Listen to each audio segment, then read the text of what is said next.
Welcome to the Monday, October 10th meeting of the Mayor and Council of the City of Roswell. We have Hillside Elementary here to lead us in the pledge. So we'd all stand and face the flag. They'll lead us in the pledge.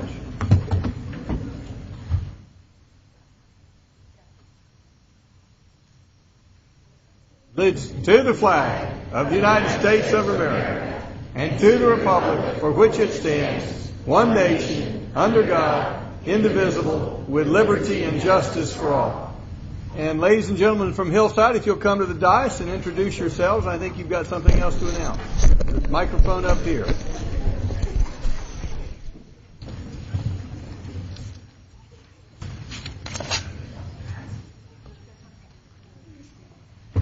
But they didn't know who was going to start the pledge.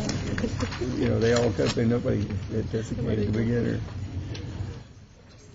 It's always. I'm Sam. I'm Nathan Jacoby. I'm Lizzie Buchanan. I'm Allison Roberts. Sarah Buchanan. Well, what brings y'all here tonight other than to lead the pledge?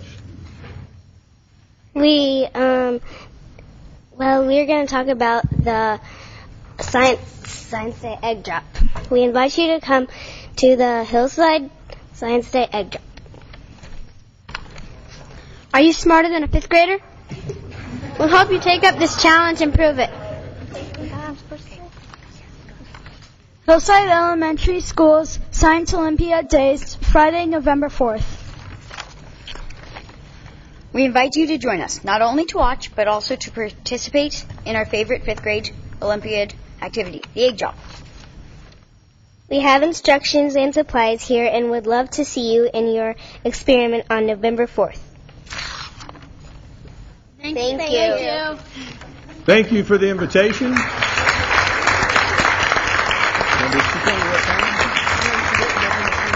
Now, November 4th, at what time are we to come to Hillside on November 4th?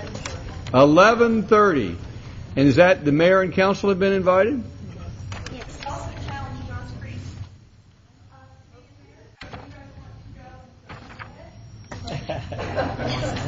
All right. Well, That'll be no. as long as the fifth graders are there to help us out, we probably can handle it.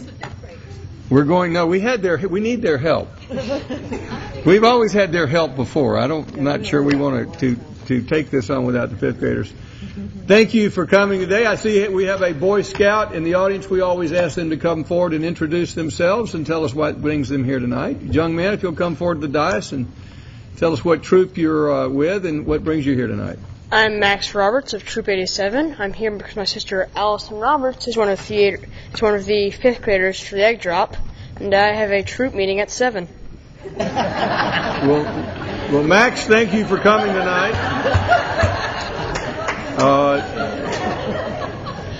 I was a member of Troop 87 in Roswell and an Eagle Scout, and it's good to have a member of Troop 87 here tonight. It's a great scout troop. At this time, we'll recognize Keep Roswell Beautiful. We have some representatives of Keep Roswell Beautiful to come forward, and if Council Member Wynn, who is a long-standing member, would introduce them. Thank you, Mr. Mayor. I am so proud that I am a board member of Keep Roswell Beautiful. I think I'm going on my 6th year now. And this is one of the organizations that you can truly see what we're doing in our city, from our litter index to our recycling to our bulky trash day to our hazardous waste. It goes on and on and on. Rivers Alive, everything. And we do it on a shoestring budget. And we really appreciate all the volunteers that come out for all of our events. And the board members are absolutely the best in the world. So I'm going to turn it over to Stu Mooring, who is our Environmental and Public Works Director. Yes, ma'am. Thank you very much. Well, it gives me great pride to recognize Keep Roswell Beautiful, where they will present a summary of their annual report and a check representing the value of their contributions to the city of Roswell in the past year. As you know, the executive director of Keep Roswell Beautiful is part of the Public Works Environmental Department, Ms. Janet Liberman. She has done a phenomenal job working with this organization, and they in turn have responded and lead our volunteer activities. And since Councilmember Wynn has set this up so well, I really have nothing more to say, so I will turn it over to past chairman Ron Jackson, who will make the presentation. Well, thank you, Stu, and thank the mayor and the city council for letting Keep Roswell Beautiful come back before you again.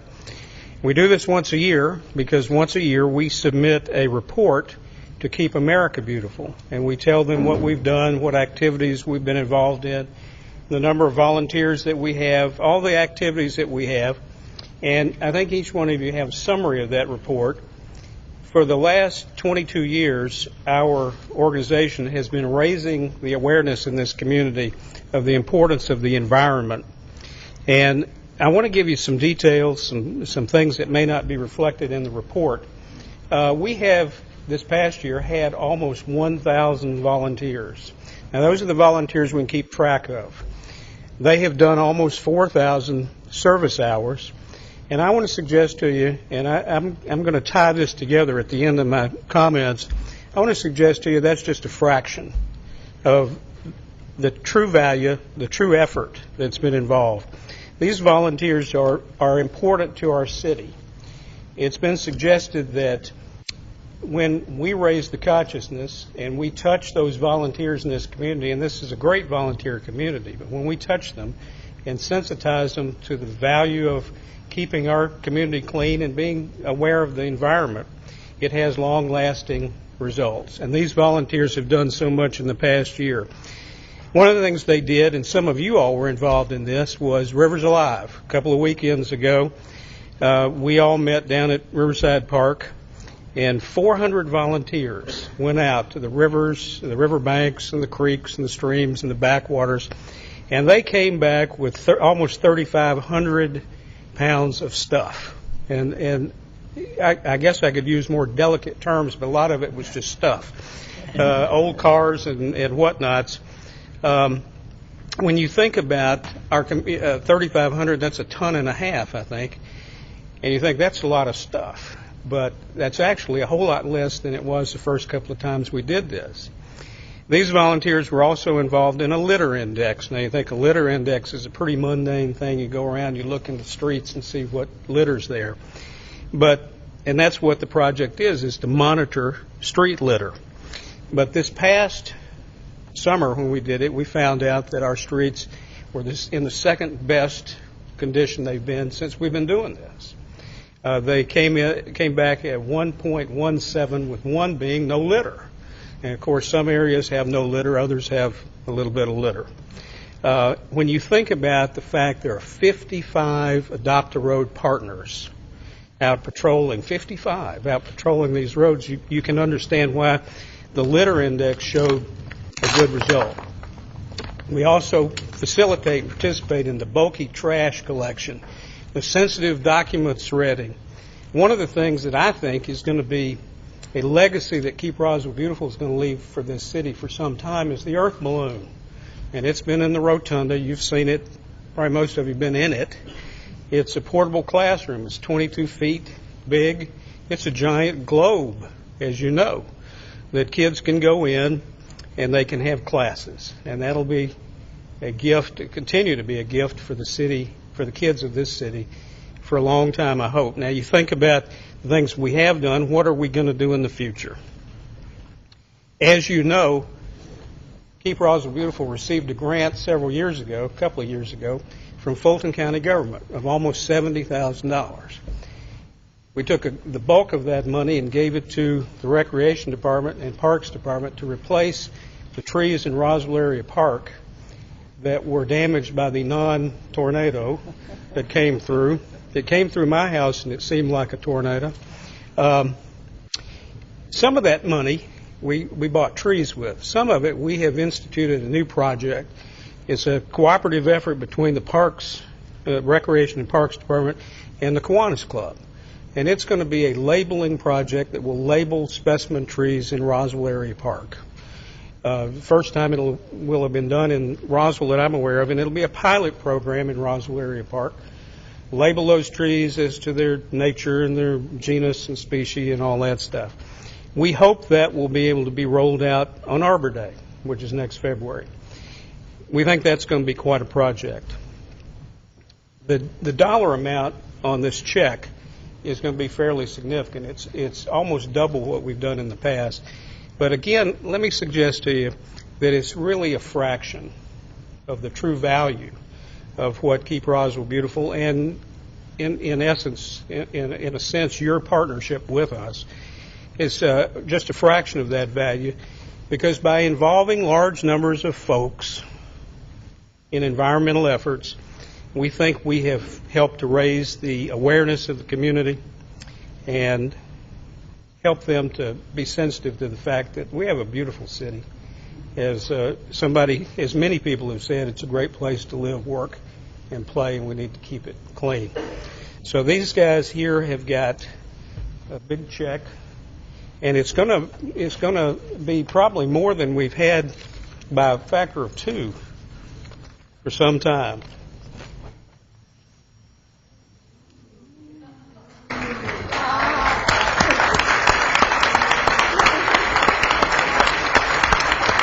Now, this check represents the value of the volunteer hours that volunteers in Roswell have put in that we can measure. I'm sure there are other folks that we don't even know about that got involved, but that's a little bit of what Keep Roswell Beautiful has been able to do for the city.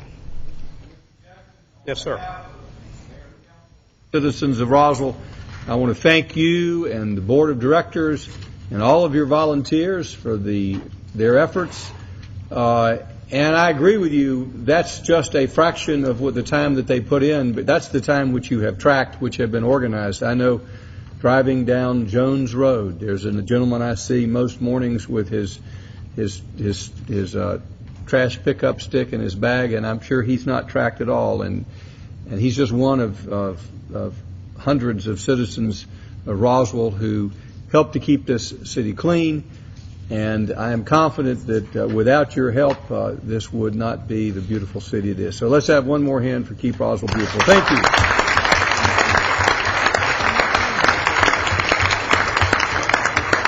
Can we interest you in a photograph? Well, there's some council members who are dying to get down there and get their photograph with you, and I'll follow them.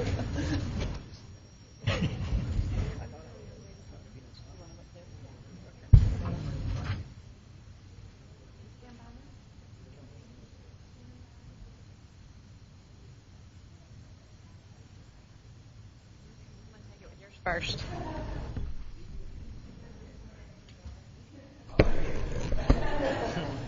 I've got 2 cameras, so y'all have to stand still for a second.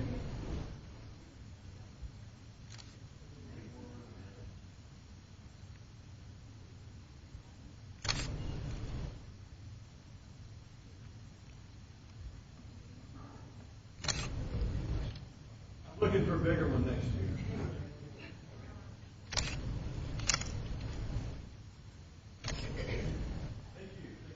One more hand to Keep Roswell Beautiful.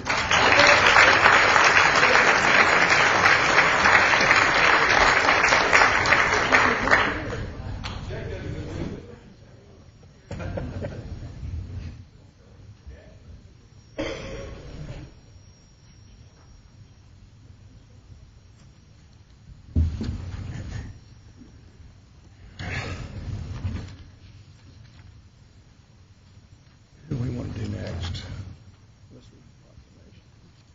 Next, it's my privilege to read a proclamation and then to recognize some citizens for the Roswell Arts and Humanities Month. Whereas the month of October has been recognized as National Arts and Humanities Month by thousands of arts and cultural organizations, communities, and states across the country, as well as by the White House and Congress for more than 2 decades. And whereas the arts and humanities play a unique role in the lives of our families, our communities, and our country through impact on the economy, social problem solving, job creation, education, creativity, and community livability. And whereas the cities and states and thousands of cultural organizations have celebrated the value and importance of culture in the lives of Americans and the health of striving communities during National Arts and Humanities Month for several years, and whereas the nonprofit arts and culture industry in Roswell strengthens our economy by generating $13.6 million in total economic activity annually, supporting the full-time equivalent of 418 jobs, and generates $1.2 million annually in local and state government revenue. And whereas the 25 arts and cultural organizations of Roswell also contribute significantly to our community's quality of life and should be acknowledged and recognized for their contributions. Now, therefore, I, Jerry Wood, Mayor of the City of Roswell, do hereby proclaim October 2011 as Roswell Arts and Humanities Month and call upon all of our citizens to celebrate and promote the arts and culture in our community by recognizing this special celebration through participation in the cultural events offered throughout the city. So who am I to recognize on behalf of the arts community? Somebody needs to come forward, take credit for all of this good work.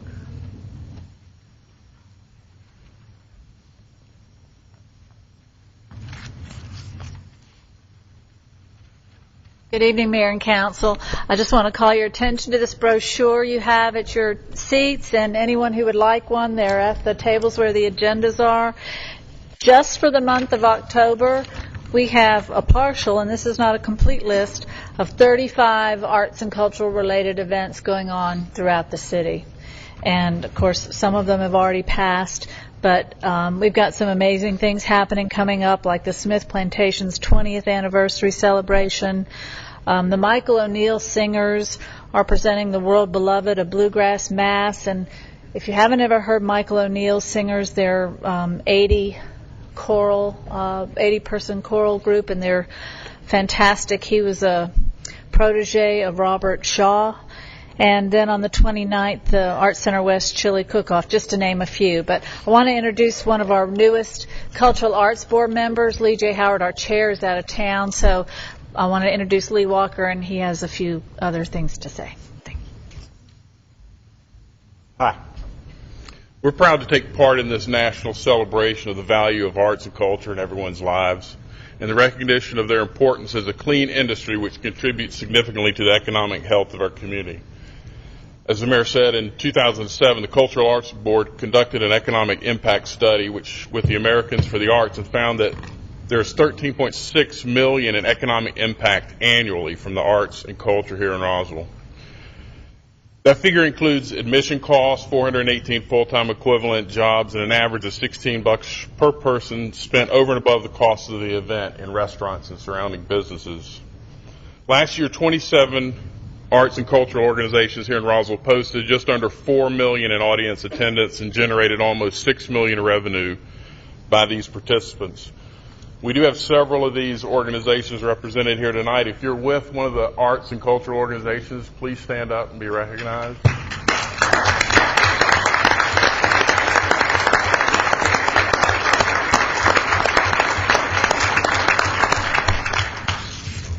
Since last year, Roswell has sadly lost two theater companies, Kudzu Playhouse and Rosewater Theater. Without their event attendance, the $6 million in direct revenue drops by over $1 million. That's a significant impact on our local economy and underscores the importance of supporting and nurturing all of our local arts and cultural organizations. The Cultural Arts Board will continue to work to nurture and grow our cultural landscape. With the ongoing support of the mayor and council, we hope to see that declining number of groups turn around and begin to expand again. Thank you. Thank you. Thank you very much.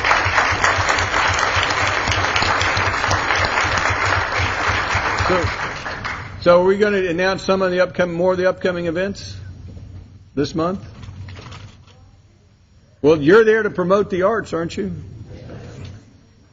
And we've got all these different groups to promote tonight. So if you could give us some of the upcoming events that we can go to. And while you're coming up, I'm proud that the City of Roswell has an app now. We got our Community Information Department to help us. And Dottie, don't you help put together this list that our app goes to? We're getting a yes. Now, I went to my app as you were coming forward and noticed a lot of things on our calendar of cultural events are not in our app. I can only post what people send to. Well, that's why we're talking about it. If you'll come forward before Morgan talks and tell us how people, if they want to get on Roswell's app for a Roswell event, how they would do that. Because I'm trying to promote this, so all those folks who want to do something in Roswell and want to know what's happening, go to the Roswell app. We try.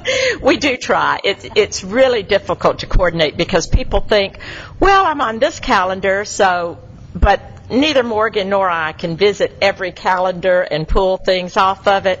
So if it's happening in Roswell, that's the term, in Roswell. In the city limits. Right. They can email it to deetris@roswellgov.com. And if it's a cultural event, nonprofit event, we'll post it there for free. Yeah. I mean, it's what comes into us, we put on that calendar. And, people go to that calendar all the time. It's been on the CVB website since years ago. Well, and we now have an app for folks like me. Yes. And you just we it's are a free app. You load it, you go to, and it's on Android too. So load it up, and so the folks who want to know where things are, they can go to that app, and for people who want to get your word out, send it to Dottie. She'll load it up on our app. And I would like to say, too, that one of the important things about this calendar is if you're holding a fundraiser, please check that calendar. And if you're holding one, send it to me so we can put it on there. And Morgan and her group and all the others aren't trying to be in 4 places at one time on one day. So thanks so much. deetris@roswellgov.com. And if you forget that, just call Dottie at the Convention and Visitors Bureau. Well, in addition to the couple I mentioned already, the Roswell Fine Arts Alliance, for example, is opening their Genesis 17 juried art exhibit, which is sponsored by Bank of North Georgia. And I know we have a representative of the bank here. Thank you for that. Metropolitan Ballet Theater is doing their concert at the Cultural Arts Center. The library is sponsoring a Bollywood dance performance, which should be really interesting, on the 16th at 3. We have an ongoing Munch and Learn program at Barrington Hall. Lunchtime, go and take your brown bag and sit and listen to Janet Rigsby, our resident horticulturist, give talks about various garden topics. And let's see, what else? All sorts of things at the library. Beasties at Barrington with the North Fulton Drama Club on the 21st and 22nd. The Halloween hikes at the Nature Center. Moments of Love in Ancient Egypt, a production at the Cultural Arts Center. And that's most of what's left. For those who cannot remember all that, we do have a brochure in the back. And if you're not on that, Dottie, if these things aren't on our list, they should be on our. So that you've got an app, you've got a brochure, you've got a phone number to call. If you're staying home on a Friday or Saturday night, it's not because you don't have a date, it's just because you don't know where to have the fun. And with that, in proceeding with our cultural night, we have a presentation by Robin McLaughlin and a poem that he read on June 15th. Robin, if you'll come forward, and we appreciate your coming here tonight on this cultural night. Are you going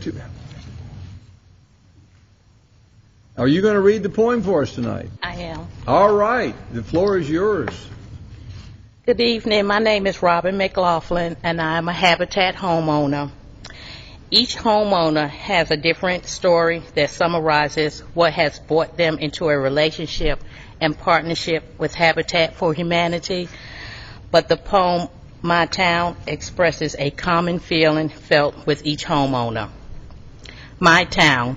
My town is the place where my house is found, business is located, and where my vote is cast. It is where my children are educated and where my life is. My town has a right to my civic loyalty. It supports me, and I should support it. My town wants my citizenship, not my partisanship. My friendliness, not my dissensions. My sympathy, not my criticism. My intelligence, not my indifference. My town supplies me with protection, trade, friends, education, schools, churches, and the right to free moral citizenship. It has some things better than others. The best things I should seek to make better. The worst things I should help to suppress. Take it all in all, it is my town, and it is entitled to the best there is in me. I want to thank you, the board, and Habitat for Humanity for making Holcomb Crossing my new home and Roswell my town. Thank you for making Roswell your town.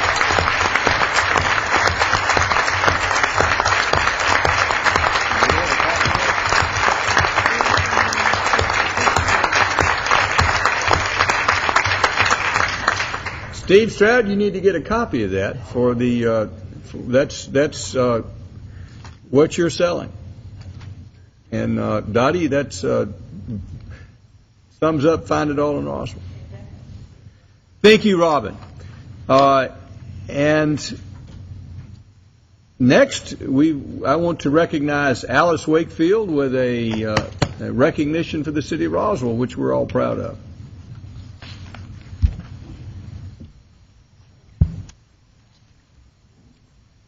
I want to savor this for a moment, if you don't mind, because it's kind of rare that community development gets an award, so we want to take advantage of it.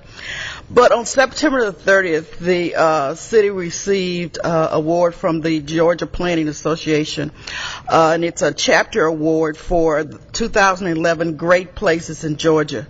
And this category was Great Street, and Canton Street was selected as that street for 2011. It was described as the hottest scene outside of the perimeter. They characterized the dining craze, a walker's dream, and the best experience alive after 5. And in closing, it was said, if you're looking for the Virginia Highland experience, Canton Street has you covered. And so we're very pleased that we were able to apply and receive this recognition from the Georgia Planning Association. And we also have Sally Johnson here tonight from the Merchants Association, who definitely needs to be given a round of applause. At least say a few words, because a lot of this is tribute to her.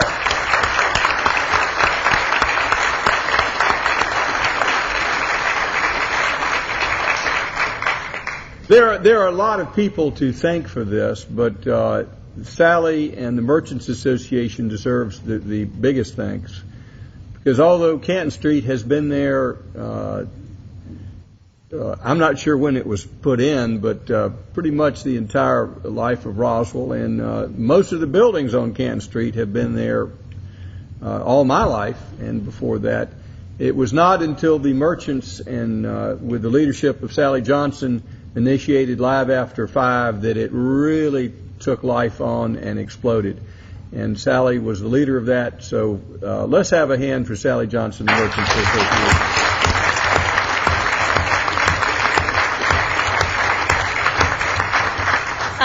May I say a few words? Absolutely. First of all, thank you very much. This is a city award. It's community development, it's historic and cultural affairs, it's city council, it's mayor, businesses, everyone who comes to Alive After 5 and comes to the streets. So, 15 years ago we said, gosh, I wish we could be like Virginia Highlands. And we're there. And all we can do is continue. And I forget, it's DOT, it's the police force. We're safe, knock on wood, We are a great town. It's a great street. Let's continue the ball rolling, and let's keep it great. And thank you. It's a city award. So thank you very much. Thank you.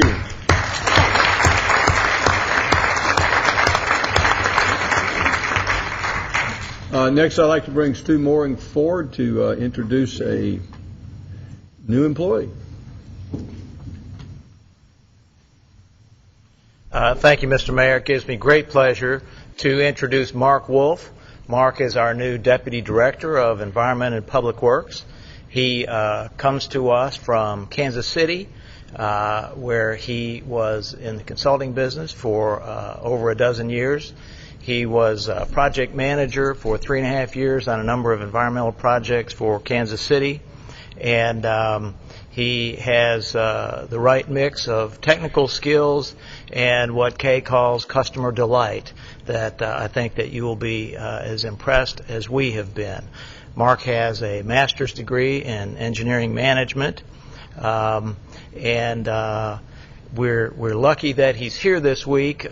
His wife is due to give birth on Thursday, so I'm just glad that he was able to come in for a few days and get acclimated. But Mark is a registered professional engineer, and he's also a LEED accredited professional. Tremendous environmental credentials, and absolutely the right attitude. We had a pool of over 45 applicants, just excellent candidates, and Mark rose to the top. So I give you Mark Wolf. Mark Wolf.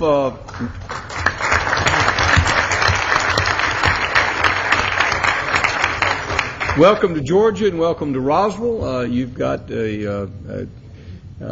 high expectations in this city, but you have the full support of the citizens and the council, and we expect to see great things out of you. I've heard great. Kay has said we were very fortunate to get you, and Kay always has good judgment in employees. And she had a high compliment. She said even though he's an engineer, he doesn't talk like an engineer. Well, thank you. Welcome to Roswell. Thrilled to be here. Thank you. Thank you, sir.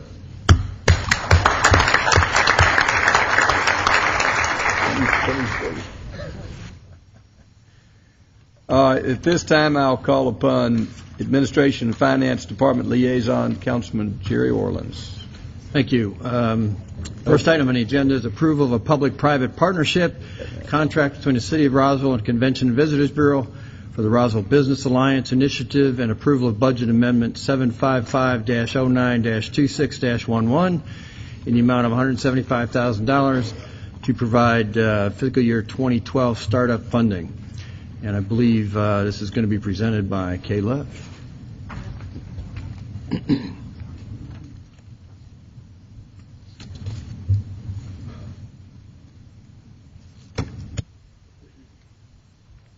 I apologize. I was so excited about our new employee. Got carried away. This is a continuation from September 26th.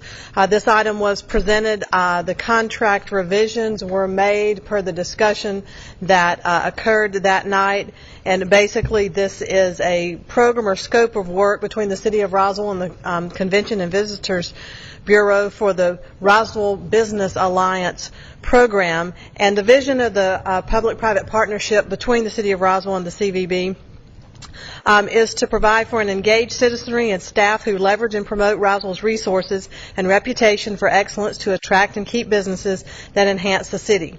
And then I won't read the goal to you. You have that in front of you. This is an annual contract.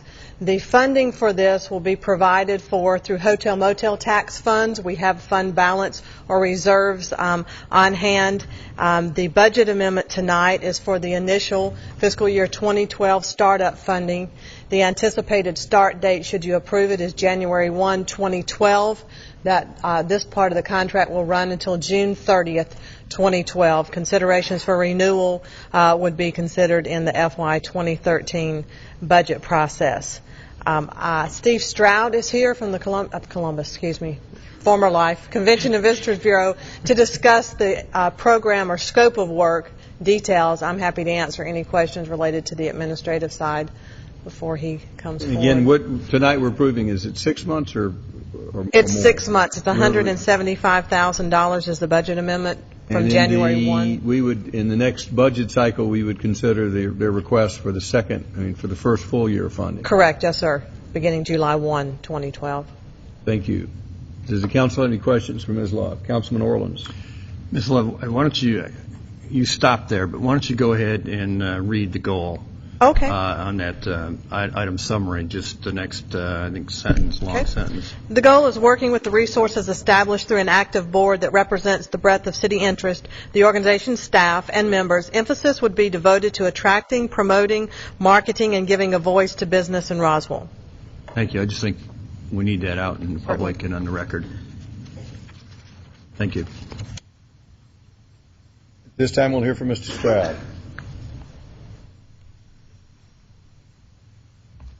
Thank you, Mr. Mayor. Again, we appreciate, first of all, Happy Columbus Day, and that is what we're celebrating today. We're again here, and I want to recognize many of my CVB, or our CVB board. If you'll please stand if you're on the CVB, Convention and Visitors Bureau board. Thank you for coming out tonight. We represent, as you know, for the last 20 years, and the 8th of October marked our 20th anniversary, 1991. The CVB went into existence in the city of Roswell to promote and be the marketing arm and marketing destination marketing organization for the city of Roswell. So we, this past week, are celebrating our 20th anniversary. And with that, we've come to you tonight with our revisions on our proposal for the contract. And I've also brought with me tonight, and I will give it to Ms. Current listing of our board and our board of directors and the positions on our board, so that if there's any questions about who consists of our board. Mr. Stroud, I understand that this is going to be, we're going to be trying to attract new members for this board? Yes, we will. Not for the board, for the members for the members, organization. Yes. Yes. Mr. Mayor, we've got 50, our economic development study liaison last week pointed out that we have 5,082 businesses registered in the city of Roswell. We have currently under the Find It All program, which will be extended through this funding. This is not just for the Roswell Business Alliance. This will be the funding and continuation of the Roswell Find It All program that was funded by you and council last year. You will see that we 5,082, give or take, business license in the city of Roswell. We've just scratched the surface on the potential of partnerships that can be gained through the city, and 321 members of Find It All, and we're quite proud of that. But we also feel like there's many businesses that are already want to and will engage with our organization continuing forward. Now, what are the current dues for Find It All Roswell? $50 per year. Do we know what the dues are going to be for this business alliance? They will start from $50,000 to $10,000, depending on the individuals. So I presume we're going to hope to convert these, begin with 321 members and convert them to... Absolutely. Have you all thought about how the board is selected? I know, it's my understanding right now the board is selected by the board and reappointed by the board. That is correct. Have you all considered making this a membership elected board? Yes. With this, we will be changing our bylaws. Our bylaws we're already in the process of being consulted with legal, and our bylaws will be changed much like any other membership-driven organization. And so we anticipate before the next cycle to have Yes. a membership elected board. Yes, I we think will. It helps. I know from my experience, it helps in attracting membership and getting membership more involved in not just the dues side, but in the leadership side and Yes. the decision-making side. And I applaud y'all's decision to move forward with that. Yes. Other questions for Mr. Stroud? Thank you, Mr. Stroud. Thank you. Do we have a motion? I move for approval.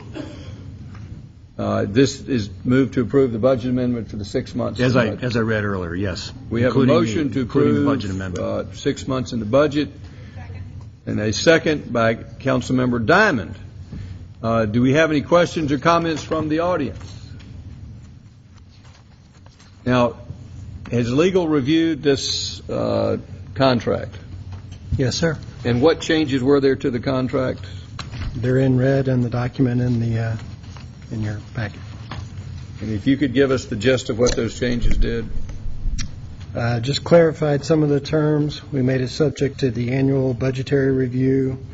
The city is going to notify the CVB of new building permits and business licenses was added in. Changed the dates to make them make sense.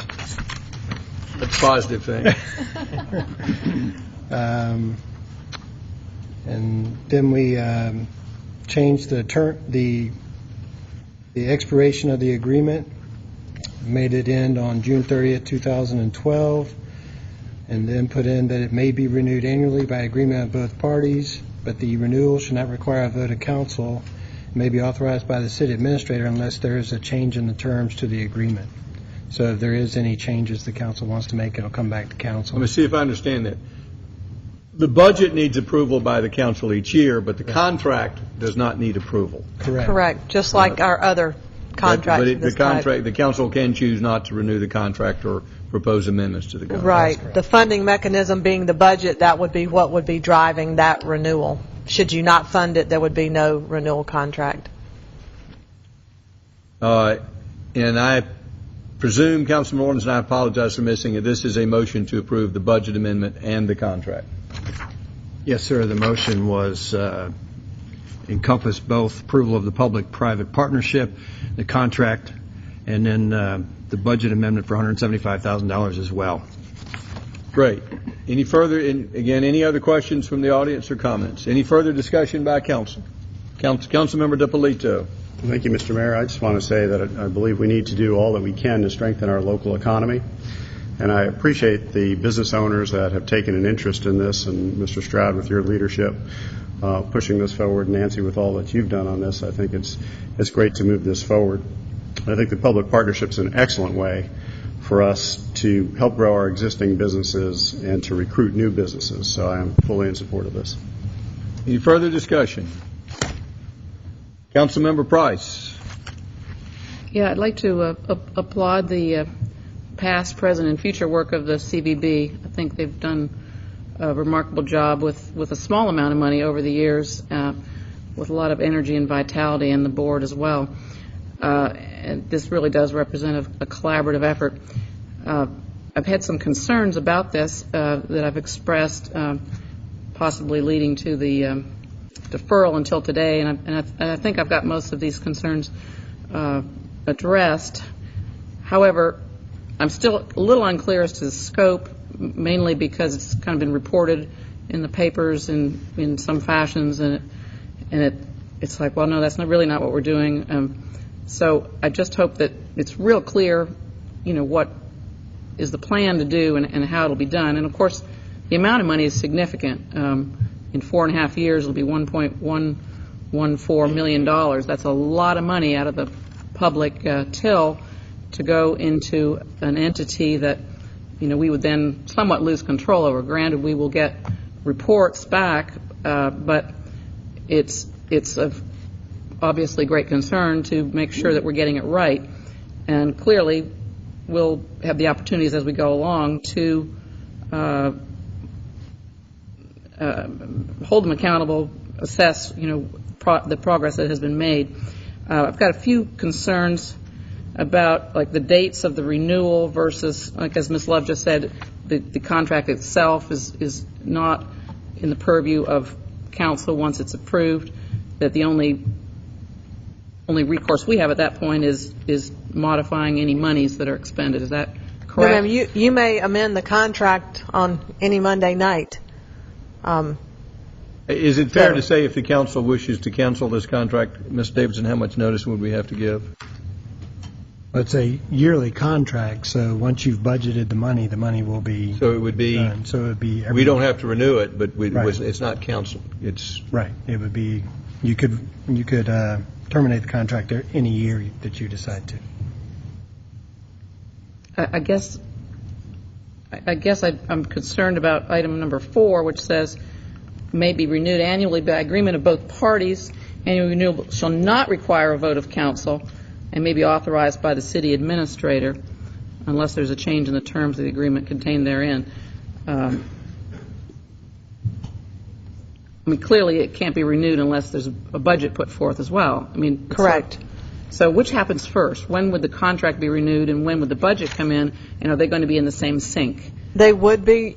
You would begin getting budget information in the March to April time frame prior to a July 1 date. So there would be discussions about funding through the budget process. You would hopefully make a decision by July 1 each year, so the contract funding would not go into place to July 1 after this initial funding of January 1. So you would be talking about budget and funding in advance. So should there be a change in the budget, for instance, that might alter this scope, then that would go hand in hand, and the funding would go in place, and then we would make whatever contract revisions that triggered, if any. You mentioned a $1 million amount, and what's in this contract is just a little over $800,000. So I'm not sure where the $1 million. Well, if you add up the lines of startup from left to right, and you add up the City of Roswell client fee, I'm assuming that's coming out of the same pot. Maybe it's not. Are you reading from Section 2 of the contract? No, I'm reading from the chart. Oh, that was a proposed budget. The contract moves from January 1, 2012 through June 30, 2016. Well, the numbers are the same. They just add up to $1.114 million. Well, what's in the contract? Let's see. I think I have that here. Let's be working from the same page. We are. The amount on the... I think she's talking about the accumulation on the budget page for the multiple years. Yeah, it's over 4.5 years. I understand that, but the total amount, including, and it's odd also that we're saying startup every year. I mean, to me, we're starting it up now. Anything subsequent to this is really not a startup; it's a continuation. So I'm wondering why in the contract it says startup for 2012, 2013, 2014. I mean, to me, because that's before the membership kicks in. There's a startup or seed money that the city's providing before we begin paying a membership fee. We would move out of that transition of starting the program up for the scope of work to become fully implemented and move over and begin paying a membership fee, which basically is a reduced amount. It would begin in 2015 and then remain in 2016 or for future years based on the membership fee schedule at that time. It's just a way to differentiate that the program needed some upfront funding that wasn't necessarily based upon a membership fee or scale that the city would be providing for this scope of work. Right, but startup doesn't end until 2016. That's a long time to be still starting up. It is a phased startup, yes, ma'am. And maybe startup was a wrong choice of words. Those are the words that I put in there. We can call it what would be more appropriate. But it stands to reason that if this begins on January 1, a director needs to be hired. There are 2 committees to be set up and their work begun. So this is something that is a pretty big endeavor and certainly cannot begin at 100% on day 1. So that's part of the reporting mechanism that you will see the task and timeline of what the accomplishments are as they report out to the mayor and council. Okay, and I do have to just express my concern of what I would call the hard sell of this effort. The numerous letters that were all dated the same and basically the same wording. I mean, they were all people that I know and respect. It just seemed like an odd way to advocate for this effort that should be able to sell itself on the merits. So that I've found rather odd, and this insistence that we pass this rapidly prior to the strategic economic development plans. All of those things just raise my antenna that, if it's such a great thing, and I have no reason to think that it's not, but when the hard sell comes, you start to want to look at it more carefully. And I've mentioned, my concerns, the total amount of money, the startup for up until 2015, and then should we not see a deliverable or what we'd like to see, some results, some positive results, that this could be dissolved with relative ease if we're not feeling it merits continuation.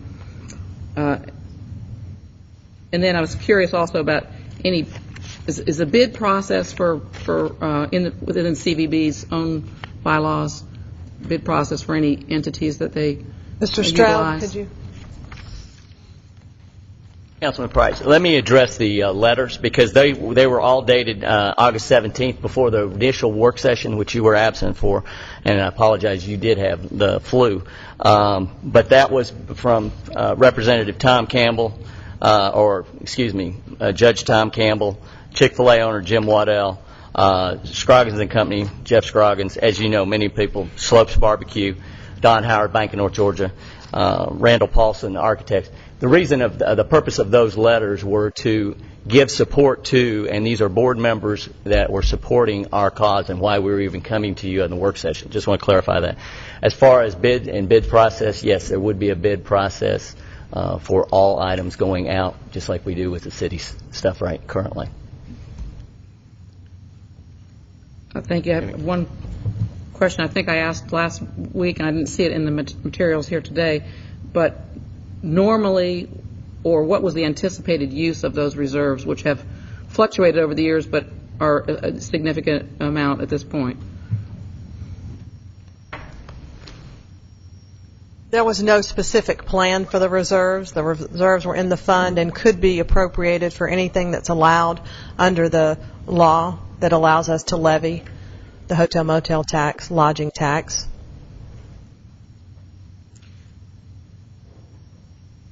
So this could be disseminated in a number of ways. I mean, could some of it be brought back into the economic development department of the city, or distributed to, say, the Chamber of Commerce or other entities that are doing similar or activities?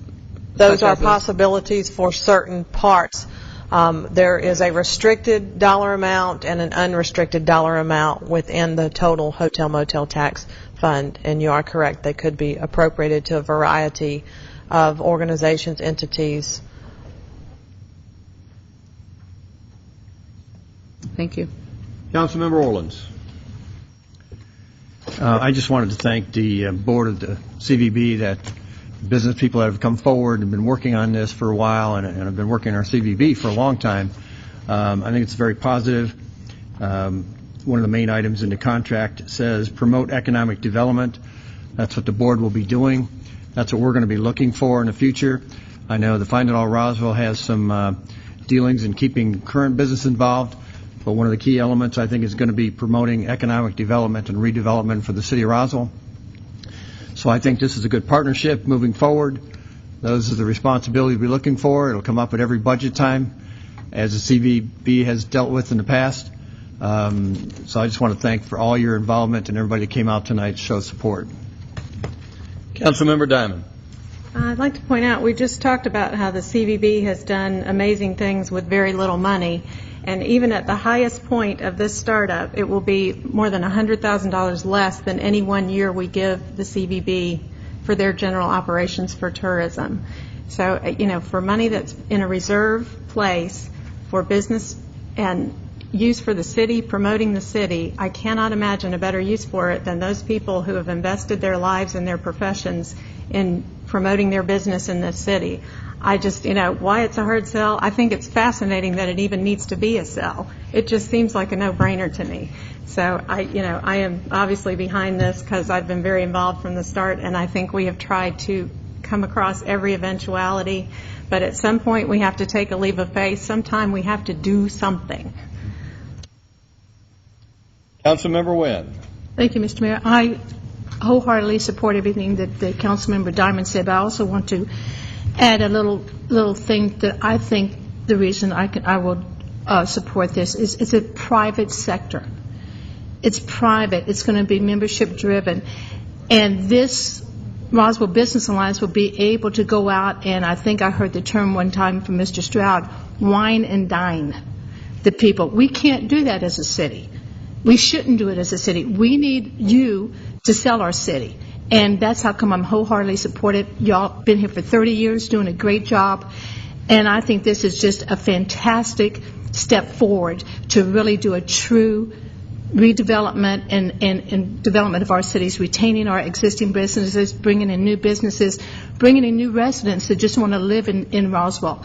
And I know if you have a stake in the city, you're going to sell the city, because you have the enthusiasm and the passion to get out there and sell our city. So I wholeheartedly support this, and I hope that you get approval tonight. Any further discussion? Councilmember Eichelhardt. I had raised a couple of questions the last time about the contract, and just to make clear, it was not about the concept nor the effort. It was more the nuts and bolts of the contract.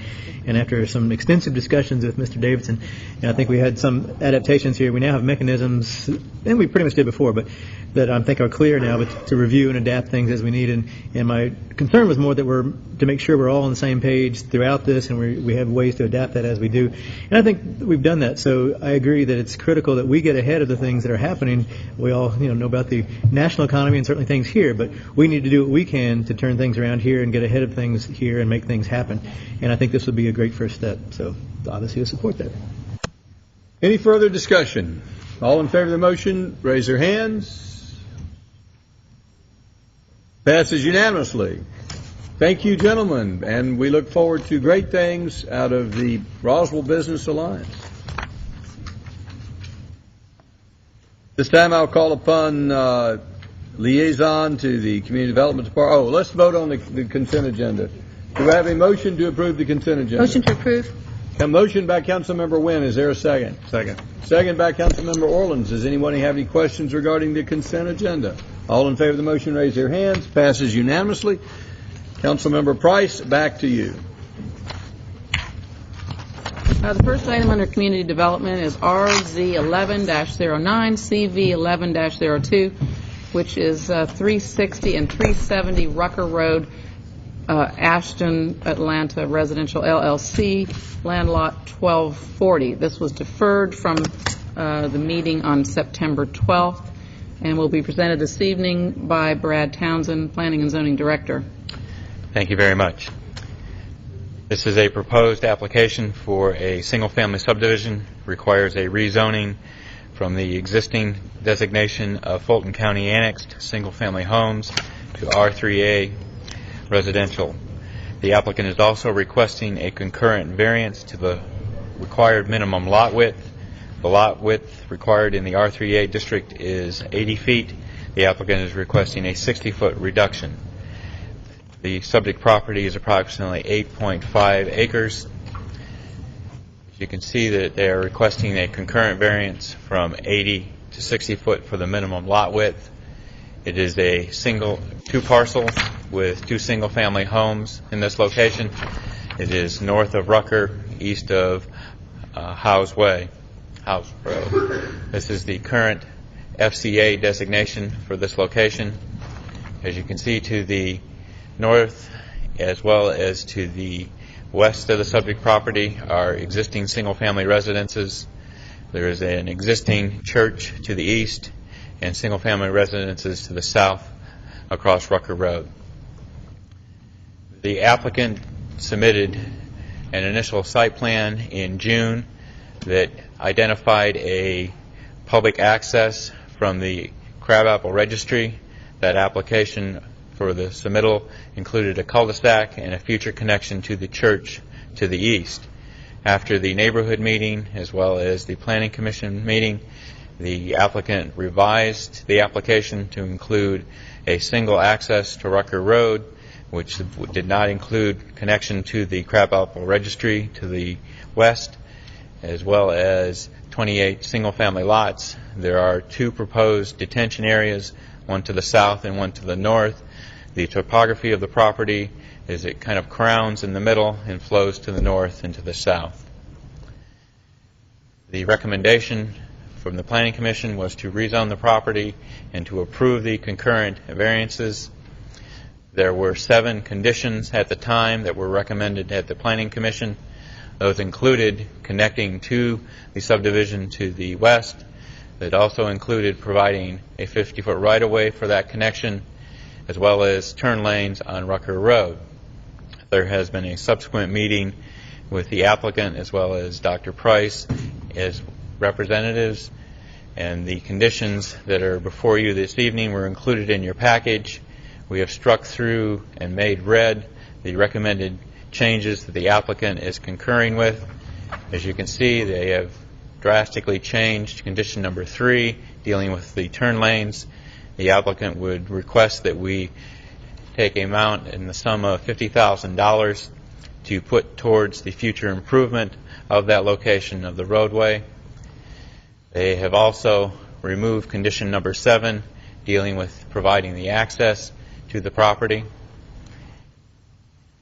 This is a clarification that condition number 1, 2, 4, and 5 were amended.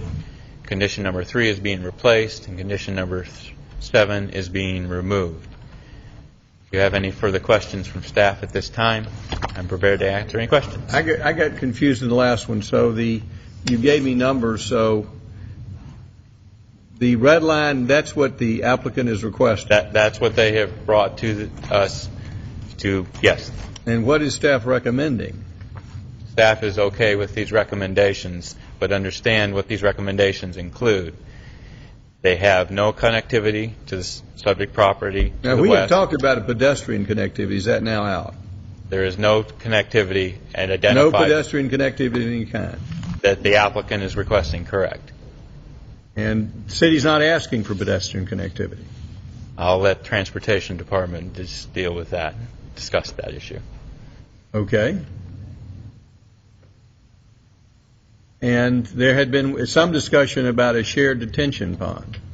That is part of the in proposed there. plan. Is there an easement to get to that detention pond? Yes. Condition number 4 addresses the connection with the stormwater management facility to the subdivision to the east. Well, I don't west. see the reference to an easement to get to that stormwater management facility. It's connected to the public rights-of-way, so there's no easement needed. And so the detention pond to the rear of the property it has frontage on a public right of way? Yes. Okay, I wasn't familiar with it. I apologize. Does the council have any other questions? Councilman Eichelhardt. If the variance was not granted and it stayed at 80 feet on the frontage, what is the number of lots that would be? Probably reduced from 28 to the lower 20s. Okay, thanks. 22 or 23. Couple questions, Brad.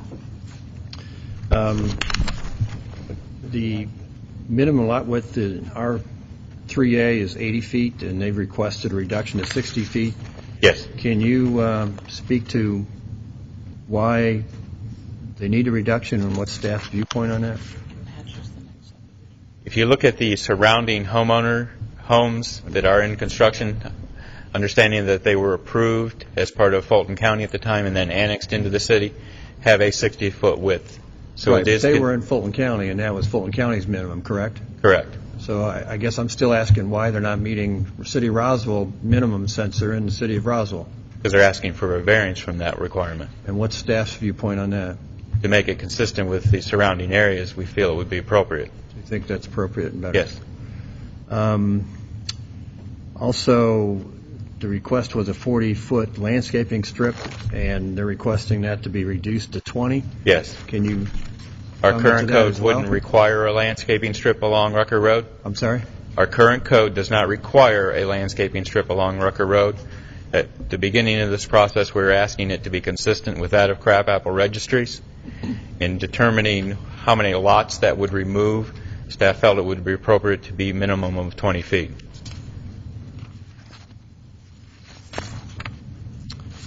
And let me see.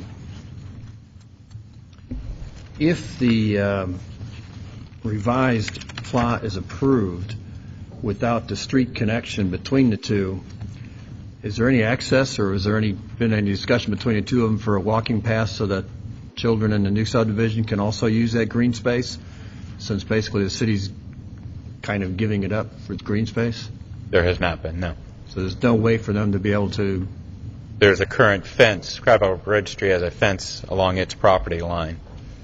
6-foot wooden fence, I believe.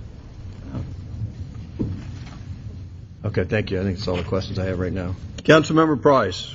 Yeah, there was discussion about having an opening in the fence, and even at one point a pedestrian path or different things.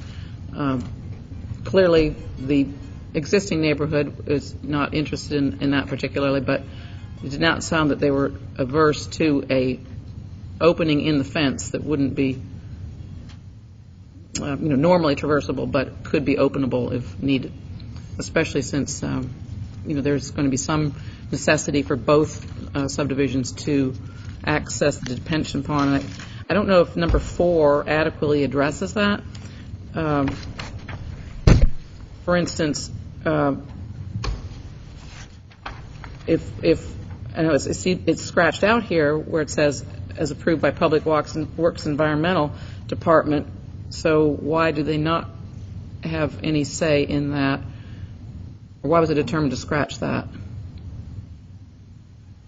Which item are you talking about specifically? I'll let the applicant speak to why he requested that language be removed. Mr. Davidson, you had a question.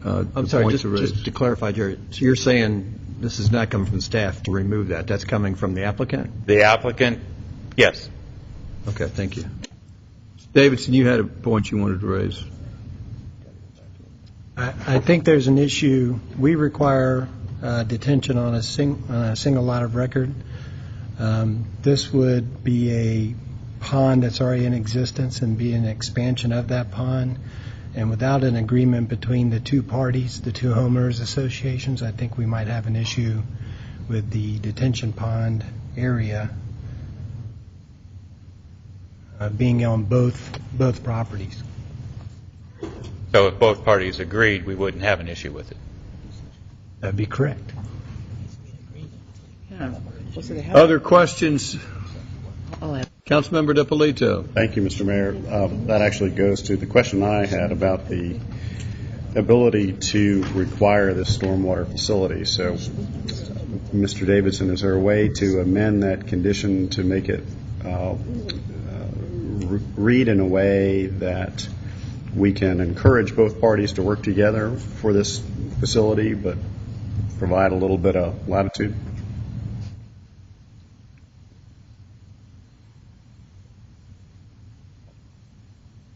Looks like Mr. Townsend's already prepared for that question.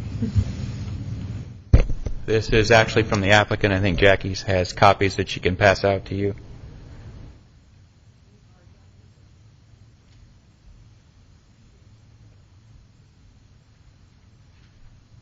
So in essence, what you're saying is if they can't work a deal out with the neighbor, they're going to have to put their own detention pond on their own property. And meet the city requirements. I think that's the only way to do it. Councilmember Wynn. Thank you, Mr. Mayor. So what you're saying here, Mr. Townsend, is if they do come to an agreement, it doesn't have to go through our Public Works Environmental Department, how it's number 4 is read? Well, always would go through Public Works Environmental. They have to issue the land disturbance permit for that. I mean, they sign off on land disturbance as well as the preliminary plat that they still have to go through. Then why is it struck out? It's just, do you think it's redundant? Yes. Okay, thank you. Any other questions? Councilmember Eigelhart. I was going to wait for this for later, but since we've been given this in discussions with Mr. Davidson, this is a question from Mr. Davidson, I thought that we could not actually include a private agreement aspect into a condition from the city. Well, what this does is it kind of gives you an out because they have 30 days to enter into an agreement. If they don't, then they'll have to basically take one of their lots and use it for the stormwater. So I guess the key question, though, is that it can refer to a private agreement and make it based on? We allow off-site detention in several times, but usually the agreement is presented to council at the time of the rezoning. So you can't really do it without the agreement, but if they're willing to go forward like this and knowing that they could lose a lot, then I'm okay with that. Okay, we'll hear how likely that is or where things are in a minute, I guess. Thanks. Any other questions? Councilmember Orleans. Mr. Davidson, and can you get closer to your mic when you're speaking? I can barely hear you sometimes. So this is going to be a condition of zoning, this last item that was just given to us? Replacement for condition number 4. Replacement condition number 4. And I don't know, maybe we can get some input from the homeowners of the existing subdivision. But I mean, technically the one lot belongs to the city of Roswell and is a street. And I guess I just think there should be some access for the new subdivision's children to access to it, and there should be a gate or something in the fence.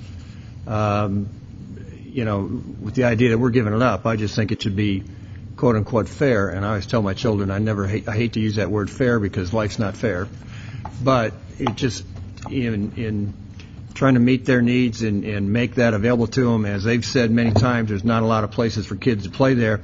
So basically, the city of Roswell is donating this to stay a park if we go that direction, if the council votes that way.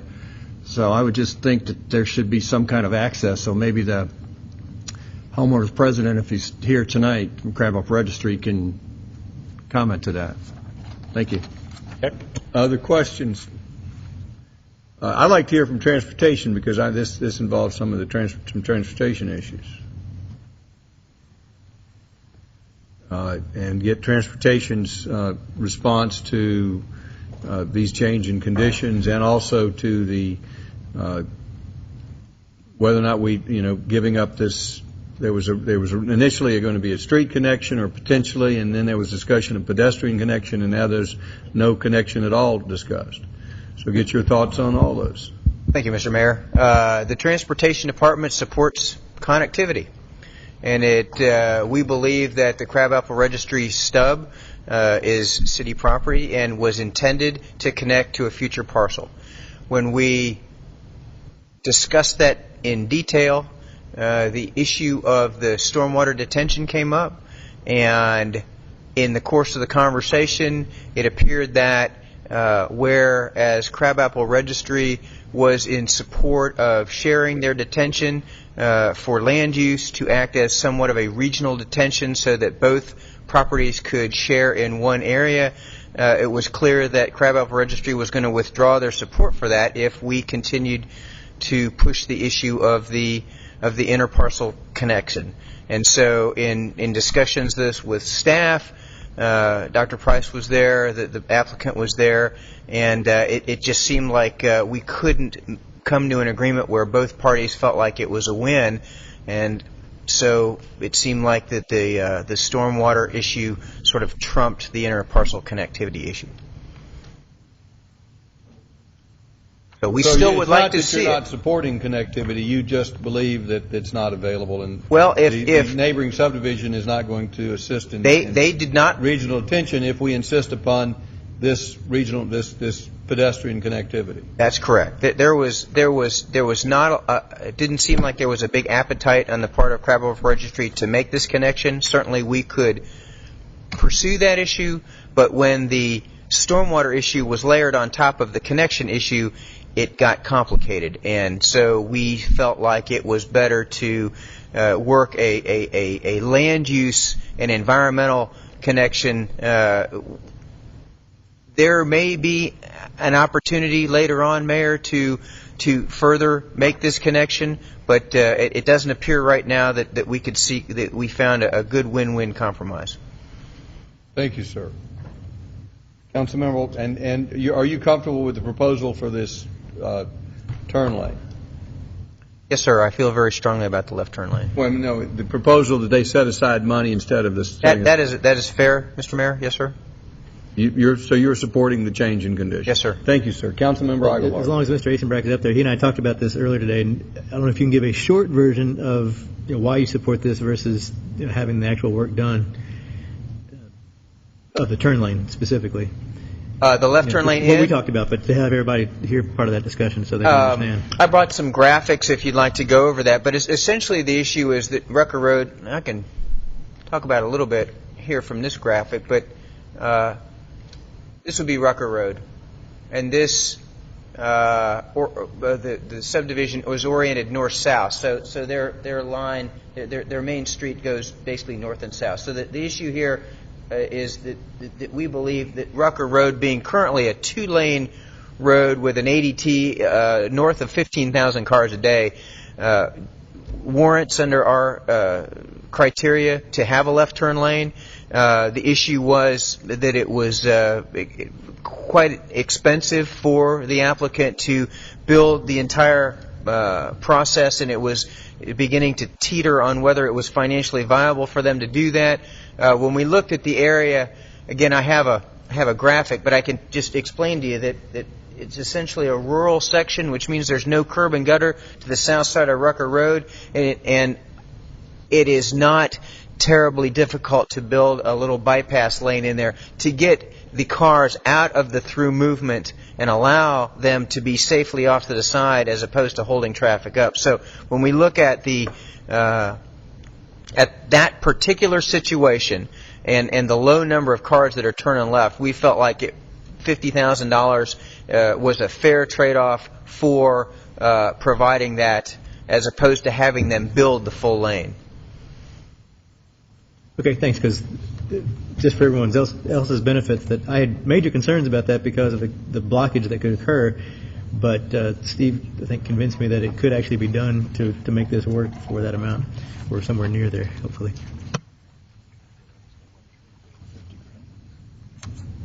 Mr. Asenbrecht, now, is it fair to say that we own the right-of-way for on the neighborhood's property for that pedestrian connection? We own that right-of-way.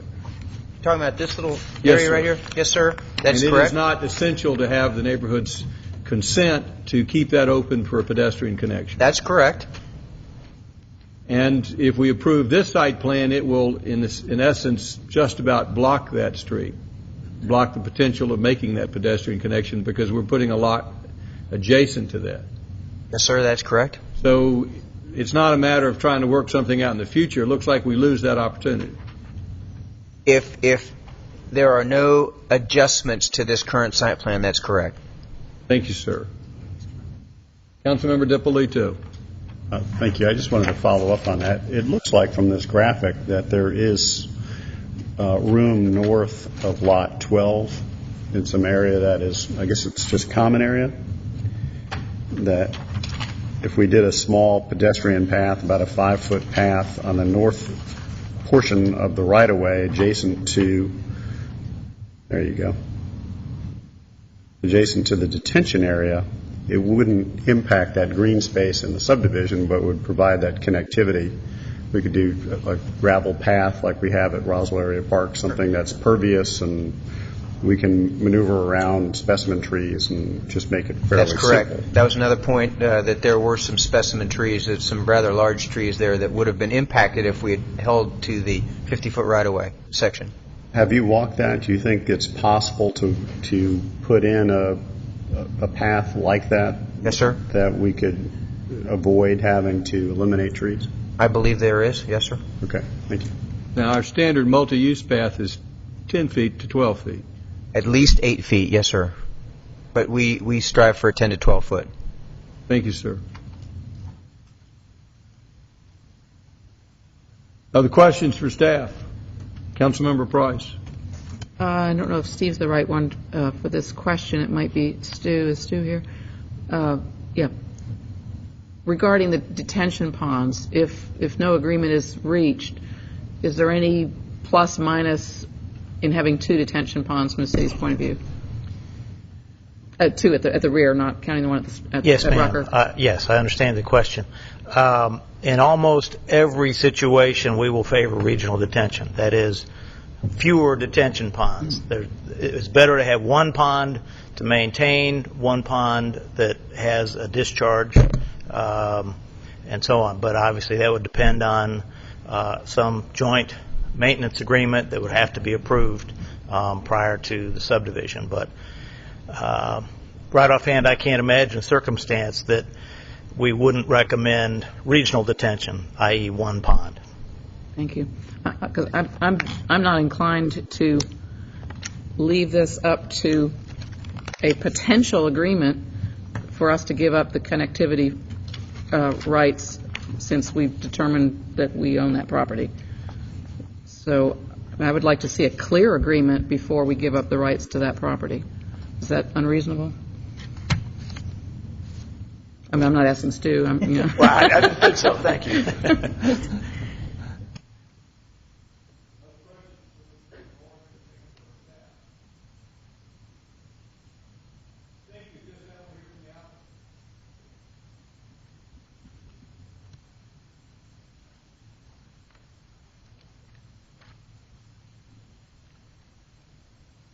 Mr. Mayor, members of council, Pete Hendricks, practice law at 6085 Lake Forest Drive, Sandy Springs.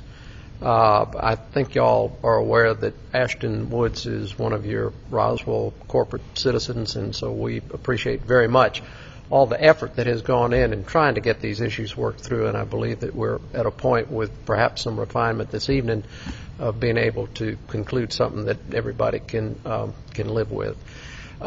Just a comment on Condition 4 as it sits right now. If Condition 4 were to move forward as it is, that trailer language about Public Works, Environmental Department, that's perfectly fine. I mean, entirely appropriate for that language to be on there.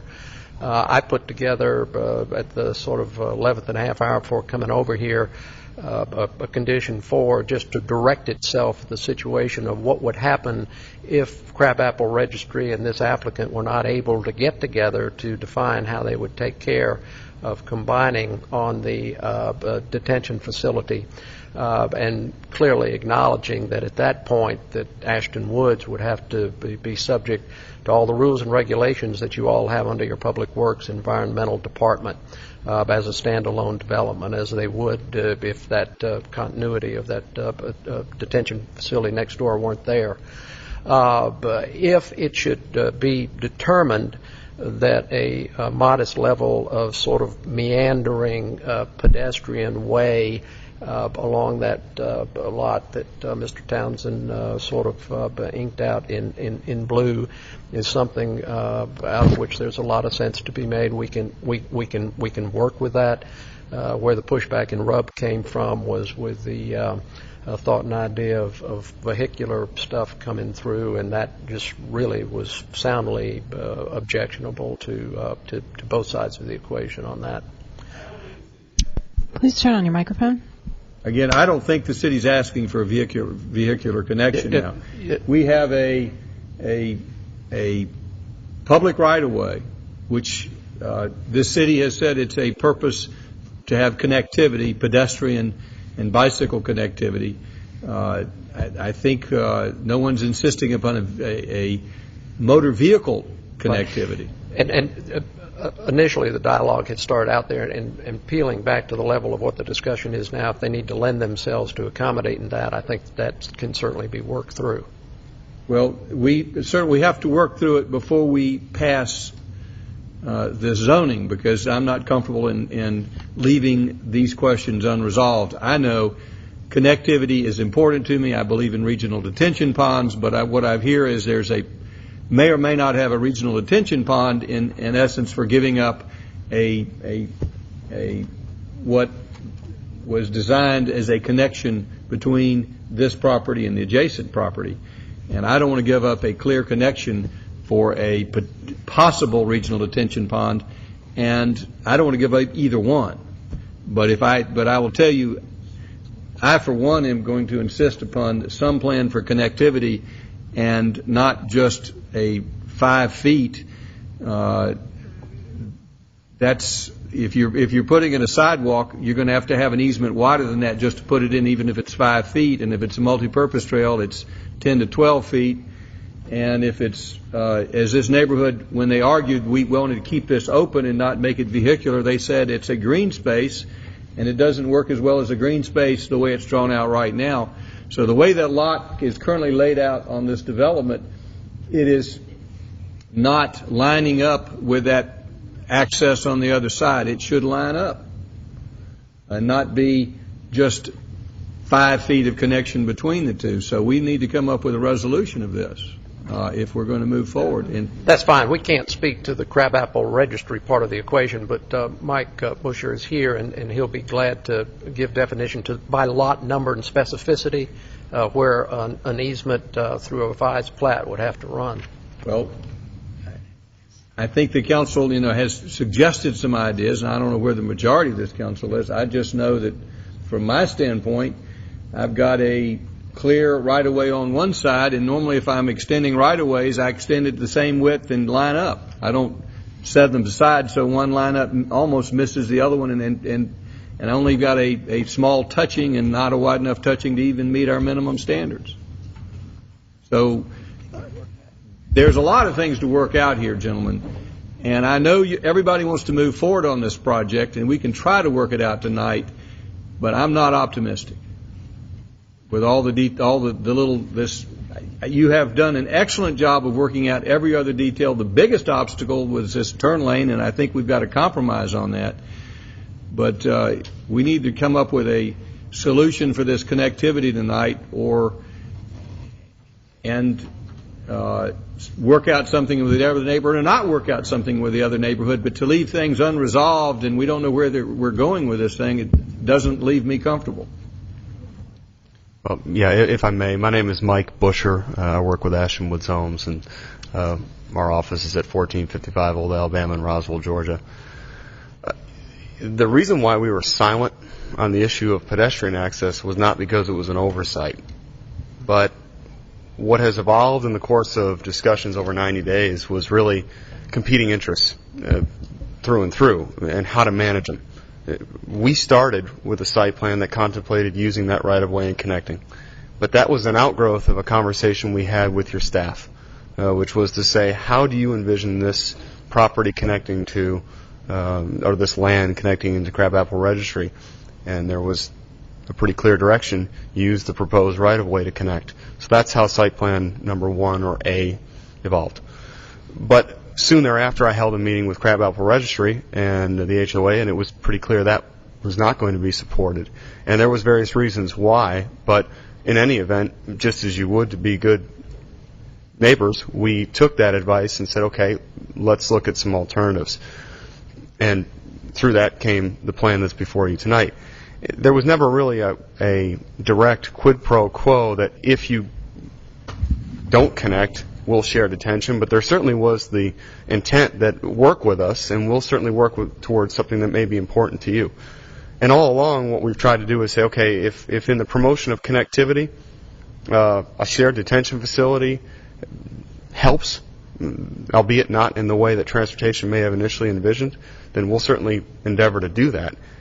And I also understand the sensitivity of the Crabapple Registry to say that you can't condition us to something that is really a private agreement, and I'm fine with that. The risk really would be mine to bear to that end. If I can't get them to agree on a shared maintenance agreement, then I have to still, of course, by law and by your own city staff, detain on site, and that would come at a loss of a unit. And I understand that risk. But the connectivity issue, I can't solve necessarily the location of it, but what we did present in the meeting that we had with staff was, is this critically important to anyone? Is there any entity, transportation, staff, Crabapple Registry, ourselves, do you want this pedestrian access? It's critically important to me. Okay. But for those participants in that meeting, I just didn't hear that. And that was the only reason why it was silent on that issue. Now, to your point about we can, by right, create a path that is inside of that right-of-way, which deviates around lot 12, I believe, and then connects into our cul-de-sac. Whether or not defined right now on a site plan, we can achieve that. My only concern with doing it tonight would be, do we have enough depth from lot 12 to get to 10 feet? I know 5 feet is achievable because we've already looked at that. But seemingly there should be enough space to do that. But that's the only reason why it was silent. I understand. Okay. I know that the importance of connectivity, pedestrian connectivity between neighborhoods, is of critical importance to me, and I understand the opposition to vehicular connectivity. I'm interested to see what the opposition to pedestrian connectivity, given the stated purpose of keeping this as open for recreation. I don't understand the opposition to pedestrian connectivity. I don't know if you'll hear opposition. The only thing that I did hear was that there was a concern about the impervious application going across something which is right now grass. But I'll let the registry speak to that end. Again, I'm open to that, and it would be an installation that would be at our expense. I get that, and I'm fine with doing it. But that's the only reason why it was left open. Other question? Anything else from the applicant? Does the council have any questions for the applicant? Councilmember Dippolito. Thank you, Mr. Mayor. First of all, I'd like to thank Ashton Woods for all your hard work to work through these different site plans. I know you've done a lot of iterations and worked hard with the neighborhoods, and we appreciate that.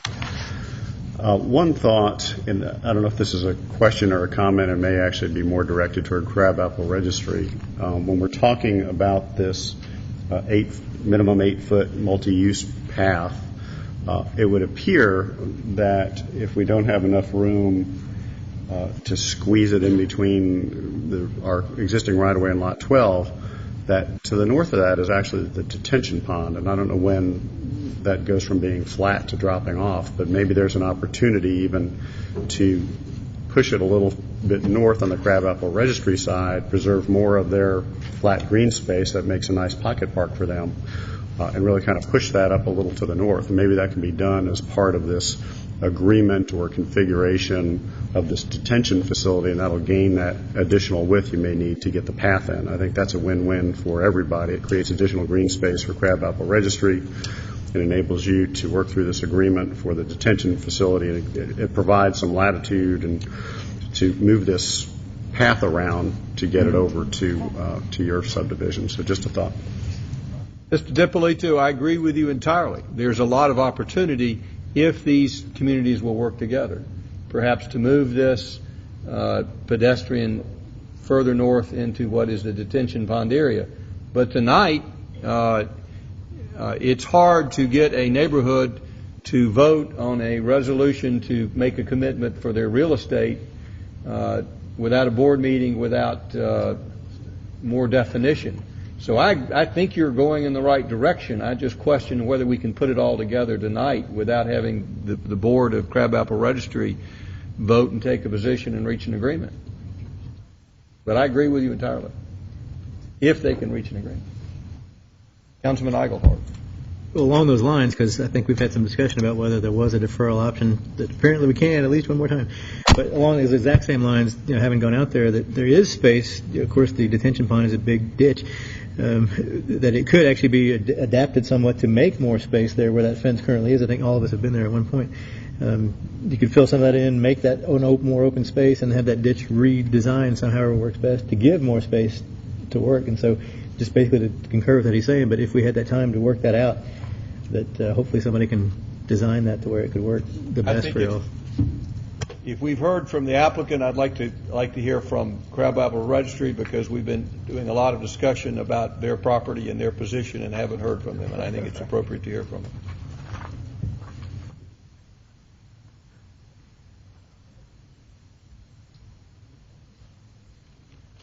Good evening. I'm Anthony Russell. I've met several of you. I'm the HOA president of Crabapple Registry. First, thank you, everyone, for hearing us tonight, but more importantly for responding to our emails, for visiting on site, for meeting with us at City Hall, to the council members and to the staff. We really appreciate that. Back in June, we were contacted by Ashton Woods with this proposal. They did not contact us prior to making the proposal to the city, and it was a very bitter conversation, I would say. They gave us this plan. They said they were going to connect to our neighborhood, they were going to connect to our pond, and that was the way it was going to be, and they wanted to meet with us to talk about it. They made it seem to us that we had to allow them to connect to our pond, and that there was no choice, and it really bothered us. And so we started a letter writing campaign, a meeting campaign, and we learned a lot through this process. We learned that we don't have to let them connect to our pond, but more importantly, we didn't want a road built there. At the end of the day, we don't have a formal agreement to connect to the pond. They gave us a draft agreement last week. It was totally unilateral. It had no benefit to us whatsoever, other than the fact that there was no road going in next to Mr. Johnny's house, which none of us want. I talked to my neighbors. We had a meeting this weekend, and we just were very upset with the draft agreement. We thought that we would negotiate that. And so today, after our meeting on Saturday, I had a discussion with Ashton Woods. I let them know what our concerns were. Obviously, we have a detention facility now that was designed for our neighborhood. That facility works fine. Who's to say when Ashton Woods starts constructing there that it won't work? I don't know. It may work fine. It may have problems 5 years from now. That's not a risk we want to assume. So first and foremost, we told Ashton Woods, you have to draft an agreement that we will have an attorney review to have your new subdivision assume the risk for the infrastructure of that pond. We don't want to take on any extra liability here. We pay to have that pond cut twice a year. We'll continue to do that and share in that expense. But at the end of the day, we cannot live with additional risk to our residents. And for that reason, we don't like a road going in, because we think that's additional risk for our children who use that green space and so forth. But we're willing to work with Ashton Woods. I guess we just feel very downtrodden, but through a lot of these negotiations. At the beginning, when we bought our homes, there's been a lot of discussion here tonight about the city owning this land and the city having a right-of-way.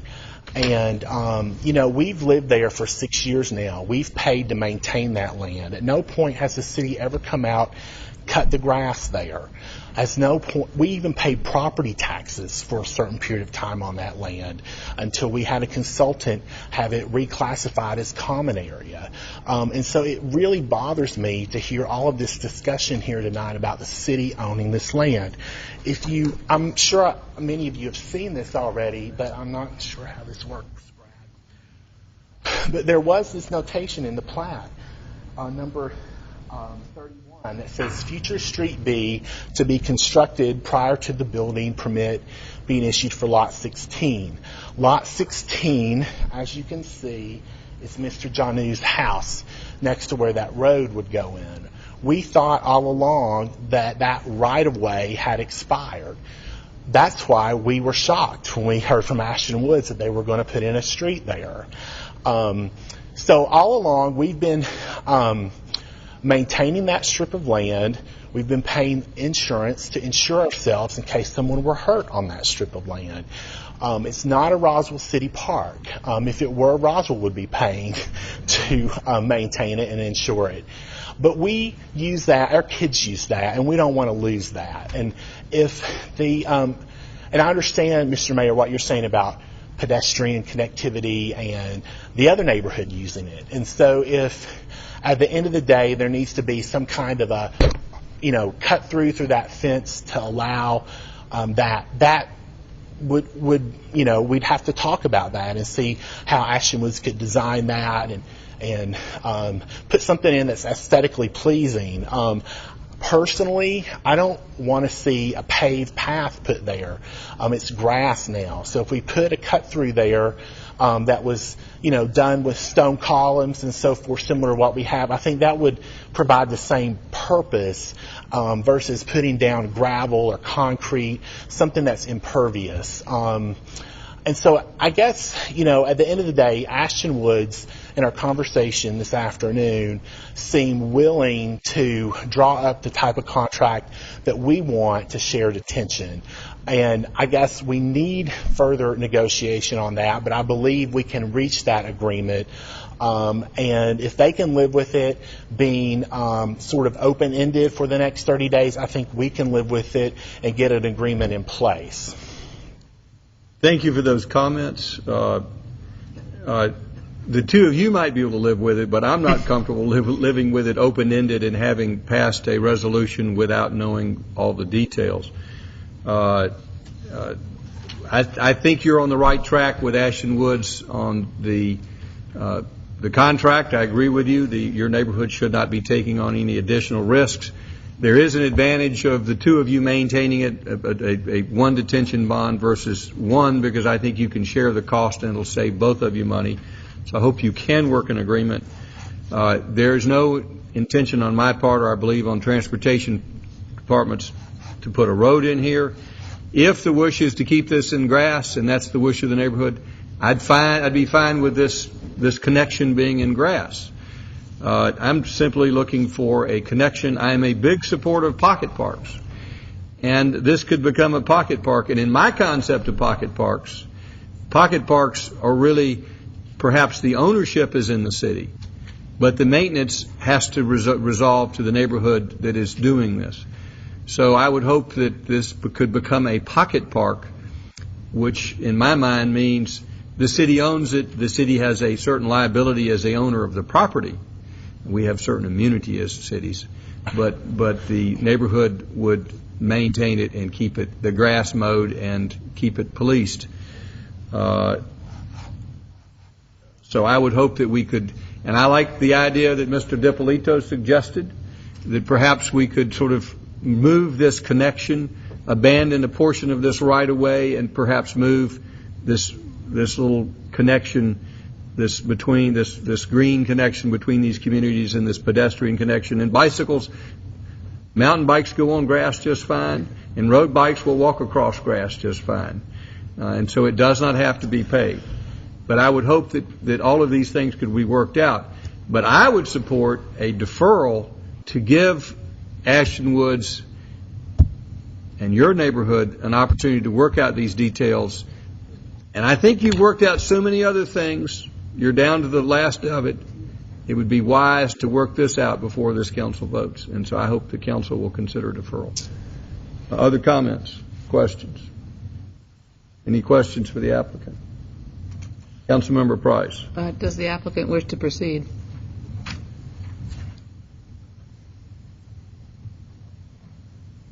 Are you comfortable with a deferral to give you an opportunity to work things out? I can't really answer it. I needed to confer with the Sproul family who are here tonight. If you could give me 5 minutes to do that. We're going to go to the next agenda item, and we'll come back to this one. Sure. And it may be more than 5 minutes, but it's not going to be an hour. Okay. Unless I can just turn and look and see. But is there support of that, or do we need to talk?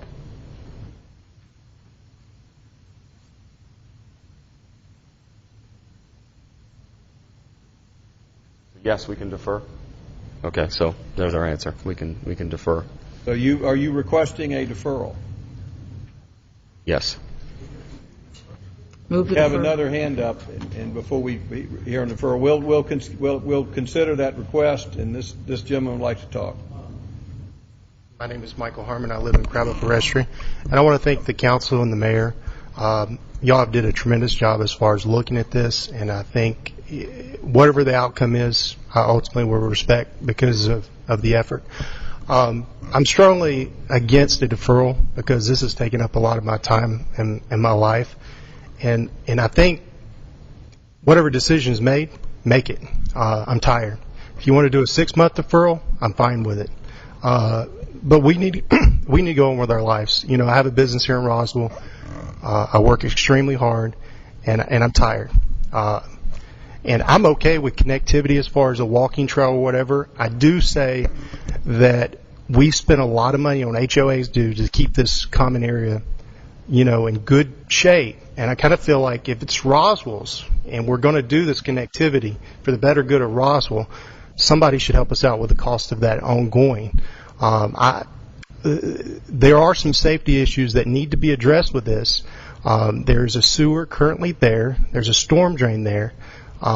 There's some issues that need to be looked at that I don't know anybody's really thought about. And that's what I'm wondering about, because my main thing is safety first. Thank you, sir, and that's our concern, too. Does anyone else wish to speak before we consider the request for deferral? What's the council's thoughts on deferral? I totally understand your wish to be done with it and move on, but I do think for all the things that have been mentioned, we really need to work those things out and get them resolved before we can have a final agreement that everyone can be happy with. Well, if we could, sure, but I don't know that's likely to happen. We're not in a position to entertain comments from the floor. I appreciate your position. Other discussion before we entertain a motion. Councilmember Wynn. Thank you, Mr. Mayor. Mr. Harmon, thoroughly understand what you're talking about, because I did that for 5 years, being a community advocate, so I understand about being tired.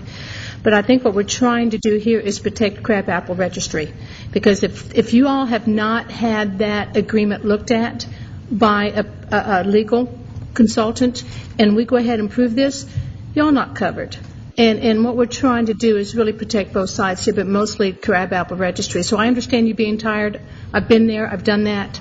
But again, we're trying to protect you, to make sure that whatever is done with Ashton Woods is legally bound by both sides, okay? So I do appreciate what you're saying. Thank you. Any further discussion before we entertain a motion? Councilmember DiPolito. I just wanted to say I appreciate both sides being willing to work on this. And I would suggest, if you haven't been down to Roswell Area Park and walked some of the trails down there, there's some nice crushed stone paths that go through the woods, and it's actually a very pleasant walk, and it's low maintenance. So it may be a better alternative, given the wooded nature of some of this area, to go with the stone. So just my plug for a stone path, but certainly whatever you all feel comfortable with and agree to, I'm sure we can work within. Anyone else wish to discuss it before we entertain a motion? Do we have a motion? I just want to be absolutely clear what the discussion between the gentleman who just spoke and the applicant. Were you in agreement or not? Or you wanted some The time? applicant's requesting a deferral. No, well, he's... I would suggest deferral for 30 days to the next regular council meeting. Yeah, sorry, to clarify, I am requesting a deferral. Okay, move to defer for 30 days. November 14th. We have a lawyer who wants to talk. I think it would be helpful, as your staff has been so very helpful, if fairly quickly we could get the parties at interest to come in and sit down and see if we can't get We'll some dialogue volunteer our on this thing. services to try to bring everybody together. To that point, in our minutes of September 12th, page 5 of 14, apparently the meeting that we had last Tuesday was supposed to involve Crabapple Registry. For whatever reason, they didn't know about it or didn't come. So unfortunately, we missed an opportunity to resolve all that at that lengthy meeting when an important party wasn't there. So hopefully we can do that within the next month. So the motion is defer until November 14th. Is there a second? Second. Second by Councilmember Eichelhardt. Further discussion? All in favor of the motion? Passes unanimously. Lots of good ideas, and I appreciate all the progress we made, and I'm confident that we'll have a resolution before the next meeting. Thank you, gentlemen. The next item is RZ 11-07, text amendment regarding the creation of a compact parking space size and allowance for a percentage of compact parking spaces. This is the second reading. Brad Townsend. This is a text amendment to allow for compact parking spaces not to exceed 15% of the total area of the required spaces identified.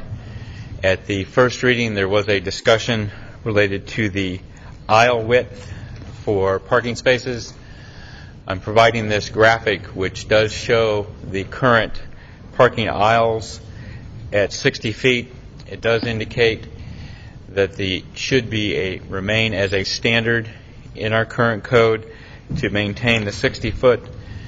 It just allows for the proper turning radiuses that you need when you have the double parking for that location, as well as for maneuvering in and out of the parking space. Staff would recommend approval at second reading of the proposed ordinance.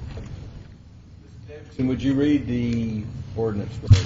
Thank you. This is an ordinance to amend the zoning ordinance of the City of Roswell, Georgia, creating a compact parking space size and allowing for a percentage of compact parking spaces.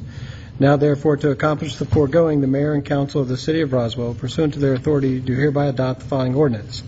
Zoning ordinance of the City of Roswell, Chapter 17.3.7, Parking Space and Aisle Specifications, and Article 17, Access, Parking, and Loading, is hereby amended to read as follows, text of which is incorporated herein. If approved, this will be the second reading. So what percentage is allowed to be compact space right now? A maximum of 15% of the total number required. All right, does staff have any discretion on plus or minus, or is this a hard number? The hard number. Well, not to exceed. All right, so it's not to exceed. Not to exceed. And so you could say no compact parking or up to 15% compact Correct. parking. But you couldn't exceed 15%. Correct. Now, do we know what other folks do when they come to compact parking? Say if it's a parking deck downtown, what their percentage is compact and which percentage is normal? To see The analysis that we were able to find is anywhere between 10 and 20%. And why do we pick 15? In between. I support 20, but I'd support eliminating them, but eliminating all parking requirements. Councilmember Price. Is there any change from the first reading? 'Cause I know. No. Didn't Councilman DiPolito have a suggestion? Councilman DiPolito brought up the issue of the parking aisles, of whether that should be amended to the 60-foot width, and that was the graphic that I showed. Okay. It indicates that it should remain at the 60 feet. So there are no other changes? Correct.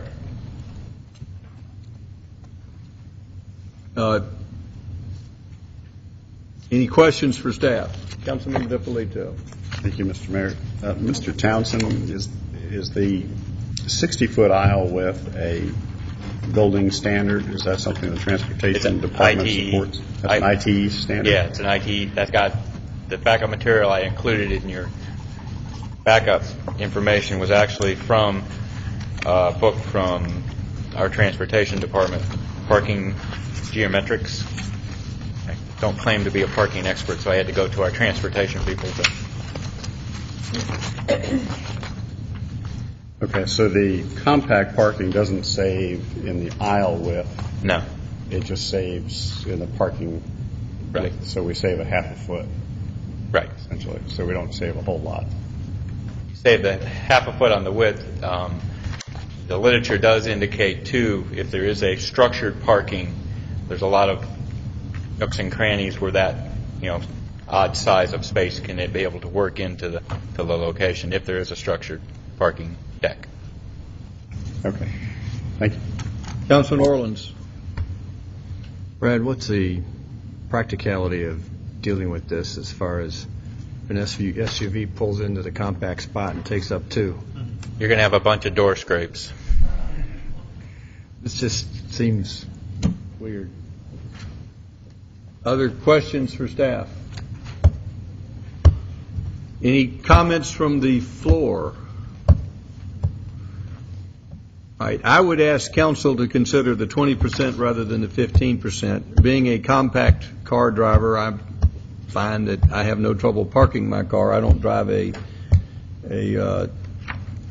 Hummer or a large pickup truck, and I understand if you're driving a large pickup truck it could be difficult, but we've got lots of spaces. I think if you look at where Councilmember Eichelhart is leading the country with green vehicles and more economical vehicles, and where this country is going in, I think we're going to see more and more small cars and less Hummers and large pickup trucks, even though this is the South. And when we look at land use, we're looking at long-term projects that don't extend for next year, but when you build a parking lot, it can be years out into the future.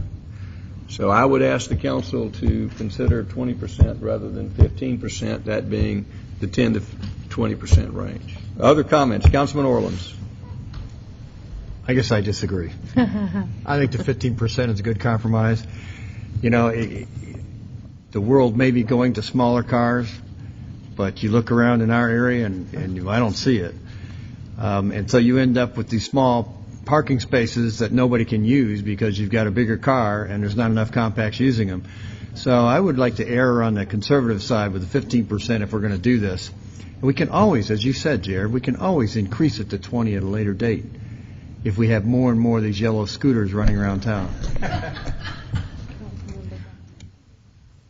Councilmember Diamond. Well, one of my first questions was, what's the availability to make it 20 down the road? But in Roswell, if you walk out of a store and you own a white SUV, you're hard-pressed to figure out which one is yours in this parking lot. So I would agree with Councilmember Orleans that our area is SUV haven right now, and I'd love to see it shift, but I'm not sure we're there yet. I think we've got a ways to go. Councilmember Price. Well, I have a dinky car, and it's got a lot of door dings, so I'm not sure that the spaces are big enough now to make them smaller. But I know we have a parking issue, and I don't know that this would increase the number of spaces significantly if we did increase it to 20%, so I would be in favor of leaving it at 15. I think that's the brown number in the middle, so I'm happy with that. Further discussion? Do we have a motion?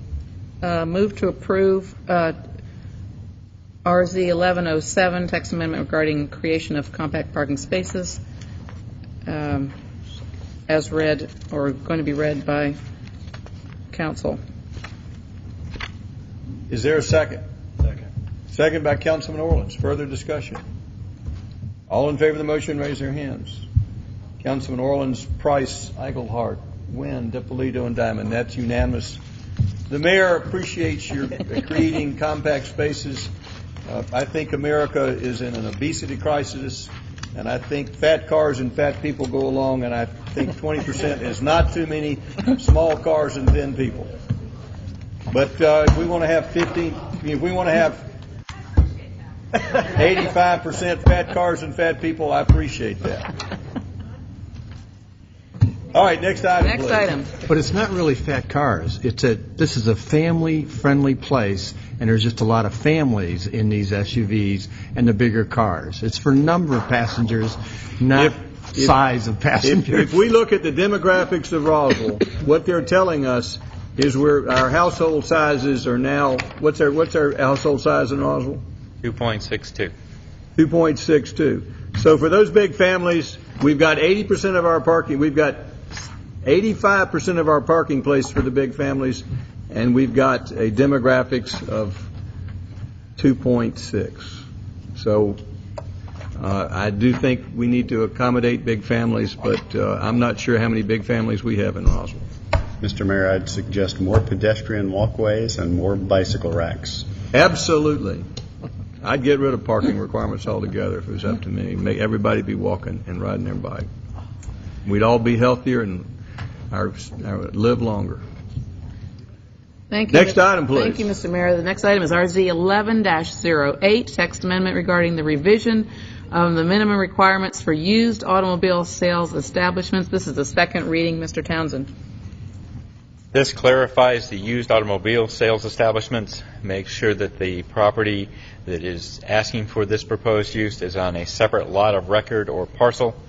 This is so we do not have them requesting this type of use in any type of existing shopping center. This is the second reading. Staff recommended approval of this proposed text amendment. Second reading. Will you read the text amendment, Councilman, Mr. Davidson? Thank you. This is an ordinance to amend the zoning ordinance of the City of Roswell, Georgia regarding used automobile establishments minimum requirements. Now, therefore, to accomplish the foregoing, the mayor and council of the City of Roswell, pursuant to their authority, do hereby adopt the following ordinance. Zoning ordinance of the City of Roswell is further amended by amending Chapter 10.38, Used Automobile Sales Establishments, and Article 10, Specific Use Requirements, to read as follows. Text of which is incorporated herein by reference. Never approved. This will be the second reading of this ordinance. Does the council have any questions? Do we have a motion? Move to approve RZ 11-08 as read. Do we have a second? Second, motion by Councilmember Price, second by Councilmember Diamond. Anyone in the audience have any questions or comments? Just as a comment on this, this is the donation bins? Automobiles. Number 7. All right. We've got a motion and a second. Any further discussion? All in favor of the motion, raise your hands. Passes unanimously. The next item is RZ 11-10, text amendment to Section 10 of the zoning ordinance to include regulations for donation bins in the City of Roswell. This is the first reading. Mr. Townsend. Yes, this was been discussed at committee as well as initiation. On page 1 of 4, under the permit requirements, there was some discussion related to making a clarification that this was for private property, making sure that this ordinance did just address donation bin locations on private property. So staff would ask for the language to be placed after the word donation bin on private property within the city of Roswell. That would be a clarification to this first reading, and staff would recommend approval of the proposed text amendment.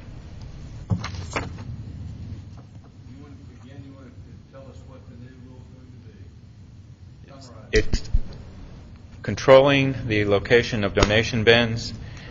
They have on private property. It's clarifying where they're able to be located. Where can they be located now? If this On if private it passes? property, they cannot impede crosswalks or be located next to fire hydrants. We're going to make sure that they cannot be seen from the public right-of-way. We control the size. We make sure that there's a proper display of the phone number and the person who is putting the donation bin in. There is a location and placement criteria, as well as an application for permit, as well as renewal requirements as part of this request. And how many donation bins could you place on a single parcel? One per parcel. So if you had a 10-acre site or a half-acre site, you get the same number of bins? Yes. Yes. That's on page 3 under letter G. No more than one donation bin per parcel or location. Clarification. Councilmember Price. Now, does that mean I know we've been through this a zillion times. Does that mean there could be numerous bins, but only one per entity placing it? The way it's addressed, any person or entity shall be allowed to place no more than one donation bin per parcel or location. So if we're controlling it by entity or person, I guess it's going to be determined whether they can be Salvation Army, American Kidney, books. So you could have more than one bin, but you'd have to have Salvation Army and American Cancer Society and the Union Mission. They could all have, that could be three. Three at the same location? So that would be permissible. Does that need to be clarified? I think so. What would be the council's intent? Councilmember Diamond. I think that any person or entity, we need to be talking about whether we're talking about the property owner or the bin owner. And if we just clarify that, wouldn't that solve it? If any bin owner shall be allowed to place no more than one per property. Because the property owner can allow however many, they just can't be more than one of one company. Is that what I'm hearing? If that's the clarification by council. That's what Ms. Diamond is proposing. Does other council members have different thoughts on that?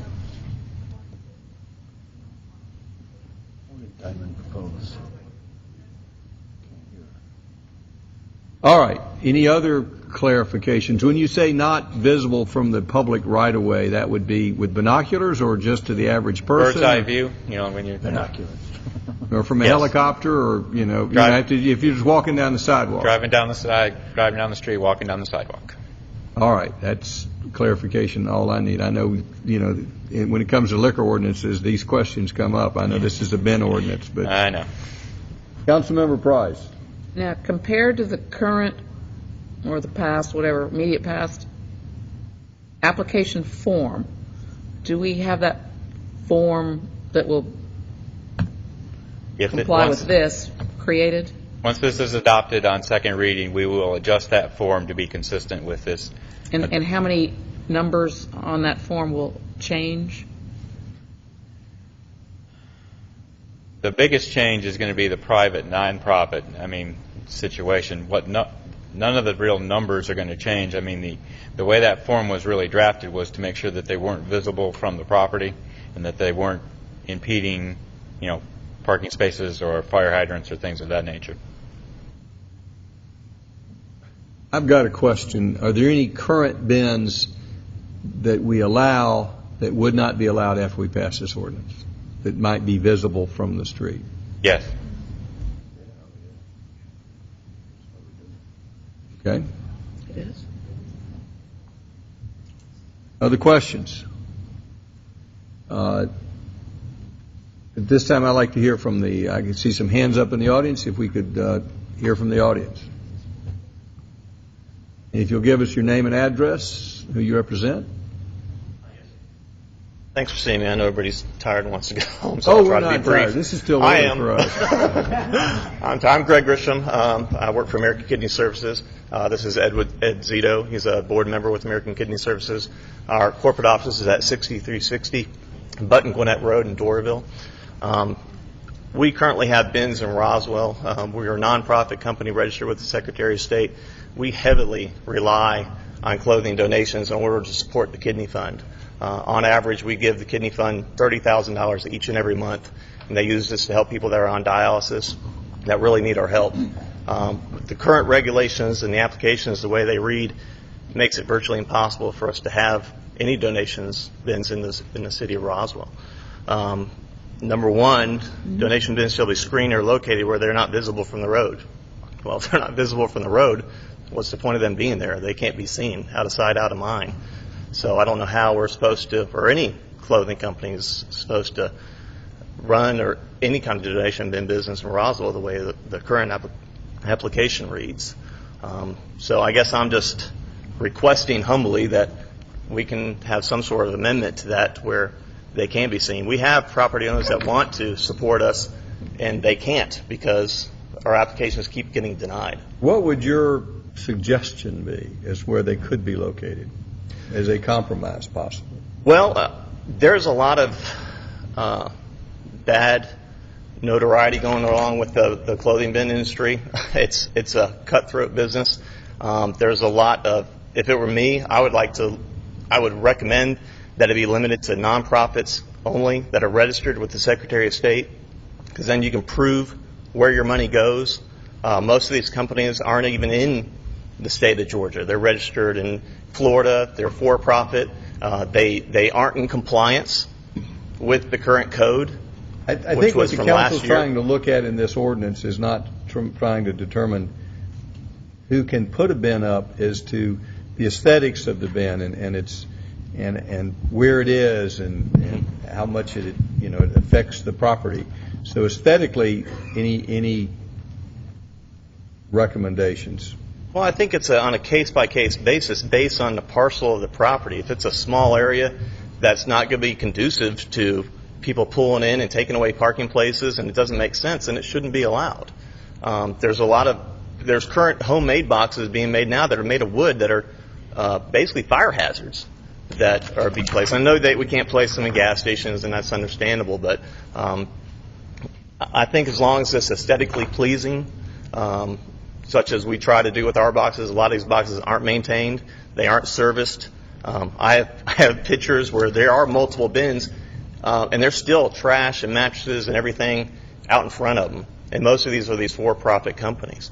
And I don't want to see that happen in Roswell the way it's happened in other areas, like Johns Creek, Beaufort. There's certain areas they don't allow donation bins at all because these companies aren't running their business the way they're supposed to.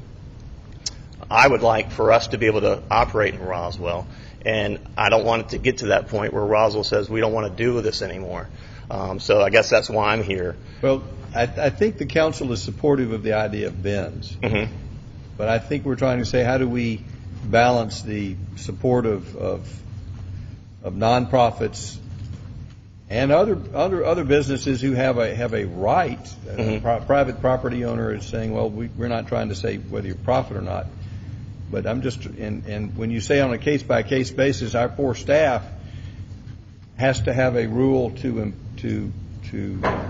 follow, and our council's trying to. The simple solution is out of view for them, doesn't work for you, and I'm saying, what's the compromise?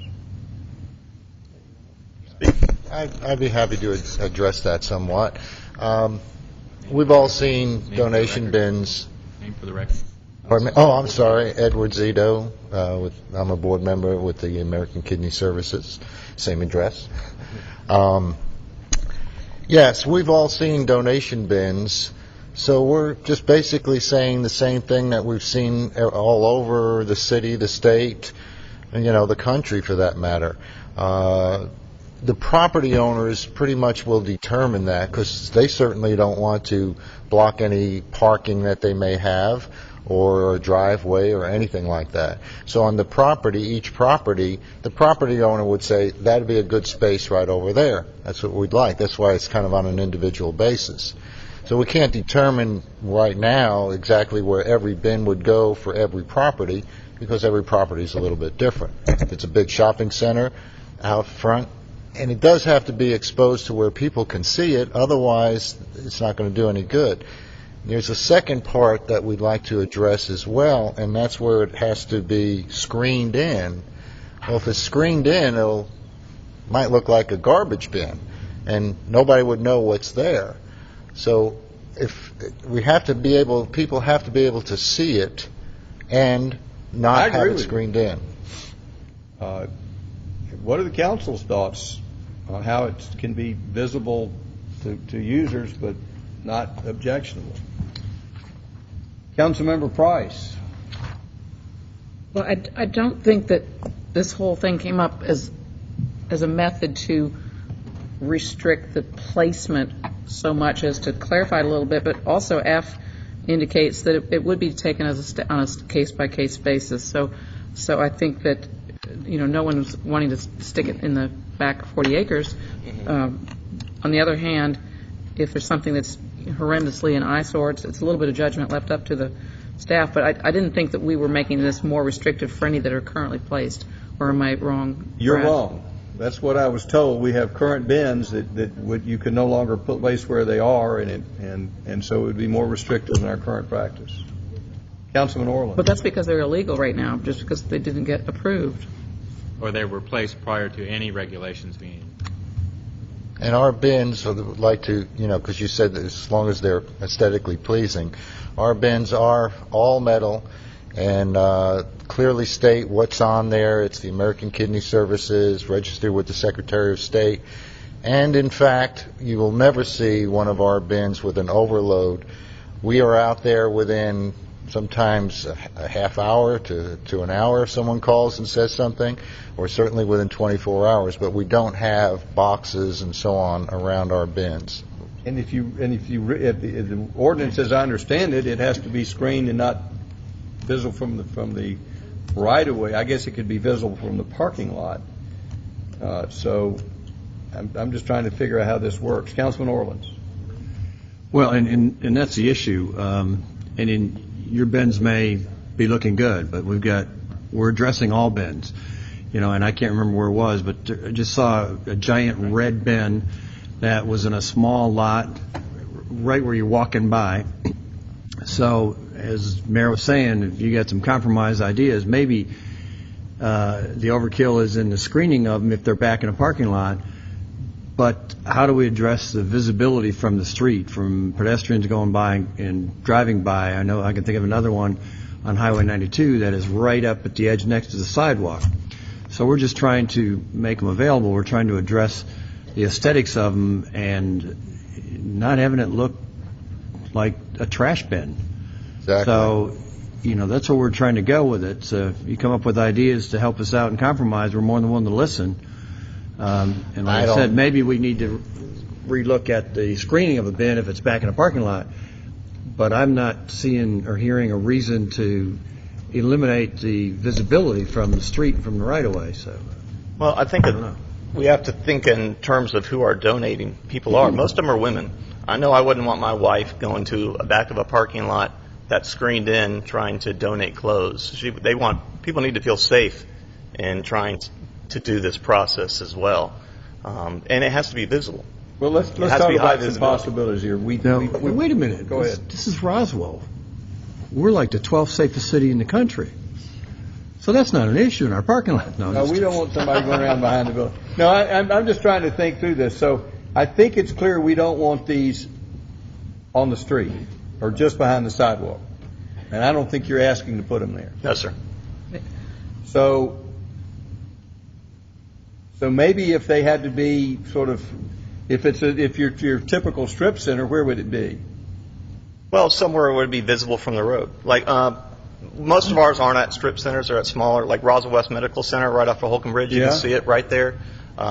we But were going where to is place. it at Roswell West Medical Center? I'm sorry? Where is it on the property? I'm just trying to figure out where.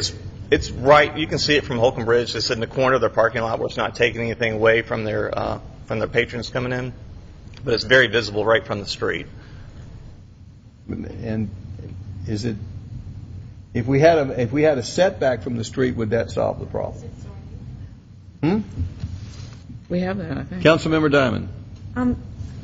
I know there are 2 shopping centers near me that have bins for most every organization, and they're just on the other side of a fence. It's not like once you're in the parking lot, they're in full view. Mhm. They're just not visible from the street, and it doesn't strike me that this is a drive-by kind of business, that people aren't going to go, ooh, I have stuff, let me go drop it over here. That it's more, when you're doing your shopping, you remember where they are, and then you go do it. And the shopping centers, the ones near us, are all, have places where they have them up in the parking lot in full view. Once you're in there, they're just not visible from the street as you're driving down Holcomb Bridge. Or, the one that sits on Canton Street doesn't thrill me. It's sitting right out there, and to me, it really takes away from that area. But, this is one of those things, it's like a lot of things we do here. It's not because we're looking to get rid of every bin, but we need to have protection mechanisms in there when people do abuse it, that we have an option. Nobody's saying we're going to run out and get all of your bins and get rid of them, but for those that aren't taking care of them, it gives us a mechanism to say, you got to go. Let me ask the question. Agree. When you talk about screening, you're saying screen from the street or screen from the parking lot? Street. So the screening talks about screen from the street. Right. So they would be if you were in the parking lot, you would see them, but you wouldn't see them from the street. Does that help y'all? Effectively shield the bin from being viewed from the public right of way. I don't know if that's cost effective for us. I don't know what you mean by screening per se. What do you mean by screening? In most instances, depending on the placement, it may mean no additional screening. If I'm walking on the public right-of-way and not visibly seeing the bin, it's screened by the existing buildings, by the existing berms, by the existing parking, landscaping. I guess our issue issue is requiring additional screening to be placed if the location chosen is screened from the public view. I guess our issue is, in order for the box to be productive and for us to be worth it, for us to put it out there and spend all this money, even diesel gas and staff and trucks to go pick them up, they've got to be highly visible. From the public view. There's your contradiction. I understand. I'm just exploring it. Councilmember Price, you have your hand up. So we have bins placed now that we have received applications, and they're legitimate, bona fide bins that we would now have to make some disposition with? The bins that I'm thinking of were in place prior to us ever instituting even our voluntary application. And I don't know if those are grandfathered in. I've just been waiting to get calls to come remove your box because let's all ask this the was question, done. are the current bins grandfathered in? There's no grandfathering provision currently drafted in this ordinance. Okay. We did. And they're not, because they're abandoned movable, they're not a land use that would be grandfathered by law. Correct. But that doesn't address the issue of the bins that right now are sort of in this limbo time frame because we've allowed them to be placed even though there's no application until we resolve this. Right. That's another whole issue. Well, we've submitted applications, one for Stroud Printing right off of Roswell Road, and it was denied, and that was just within a month.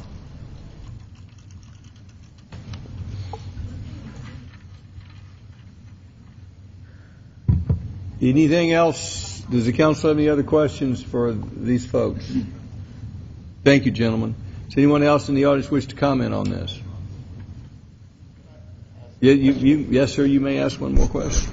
I would imagine it would be difficult to regulate or to monitor, but would it be possible to say that if the bin is visible and there's extra junk out in front of it, that would be a violation and the bin could be removed? It's already drafted that way. It's already in there. It's supposed to be clean around the exterior at all times. So then if it's already there, to answer your question I guess it was a few minutes, sorry. This way we wouldn't have to be concerned so much with, will the bin look terrible? Because if it does, it's out of there, and ours never does, so we don't have to worry about that. Thank you, gentlemen. Appreciate your time. Thank you. Councilman Orleans. Gentlemen, before you leave, I was just going to say, this is our first reading. The second reading will come back in a month, and we usually take this time to massage what we're putting through. So if you've got any suggestions, get them to Brad and to the staff, or if you've got examples of the pictures of your bins from the street and so forth to try to show examples, you've got another month to do that before our second reading. That's all I was going to suggest. May I leave these with Brad to disperse to y'all? Is that okay? Any additional comments from the floor? Any further discussion by council? Do we have a motion? Move to approve the first reading. Motion by Councilmember Price. Is there a second? Second. Second by Councilmember Orleans. All in favor, raise their hands. Wait. Before there's a vote on that, I need some clarification on G. We talked about any person or entity shall be allowed to place no more than one donation bin per parcel or location. Is it the council's directive that limits the individual bin entity to that parcel, or that one parcel is only allowed one bin? Councilmember Price, you made the motion. I was going to amend that. I'm sorry. I failed to do that. Any person or entity shall be allowed to place no more than one bin per location, such that multiple bins may be permitted. You'll come up with the right language. Well, between now and next month, we'll fix it. But the intent is to allow multiple bins, but not multiple bins of one entity. Do we have a top limit of multiple? Not at this time. I think that I suspect that the private to be later determined. I would think that the property owner would well, I would hope that they would be reasonable. I don't know that we need to maximize that. So we're going to allow multiple entities on an individual parcel to place their bin. That's the motion. Okay. Is that acceptable, Councilman Orleans? Yes, perfect. Well, we'll look at it next month. Is that amendment acceptable? Yes. Well, it does bring up the topic of any size lot. But for now, accept that.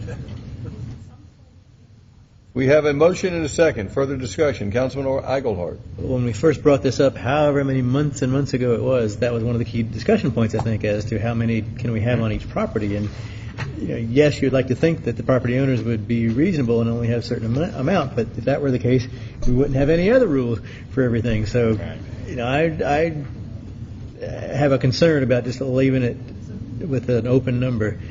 Staff will be recommending at least some top limit. I mean, we cannot leave it open-ended too. But we will be reasonable. In discussing this, Councilman Eichelhardt, I think perhaps you could put so many, maybe one for an acre, and if you had 2, you could have 2 acres. If you had 10, you could have 10. Yeah, I think that's probably reasonable because it's based on what is reasonable to get in there. You can either make a motion at this time or you can bring it up later. I'm not making a motion. I'm just saying that if that's coming back up now, we need to make sure that that's something to consider. Thing before the next reading. Yeah, that's got to be considered before the next reading. Any further discussion before we have a vote on the first reading? Any suggestions, comments? All in favor of the first reading of the ordinance, please raise their hands. That is unanimous. Was David supposed to read it?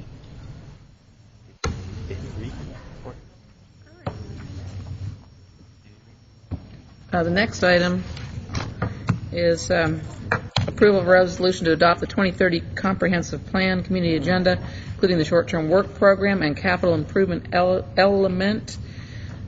Mr. Townsend, once again. Yes, this is the adoption of the community agenda, including the 2011-16 annual update to the short-term work program and the capital improvements element. Before you is the 2030 community agenda. Before we get to anything, I'd like to acknowledge some of our CPAC members who are here this evening who put in a lot of work in this. Gentlemen, thank you for staying. And staying this evening. Staying to the bitter end. The bitter end. Staff has provided you with the drafted short-term work programs. Also, the comments that we did receive from the Atlanta Regional Commission, the Georgia Department of Community Affairs are in your backup material. Staff would recommend approval of this 2030 comp plan community agenda. Any questions for staff? It's a comment I'm not going to ask to change the comprehensive plan, but we did receive a request in a letter from some of the communities in Roswell that we include a overlay district on the Holcomb Bridge corridor east of 400.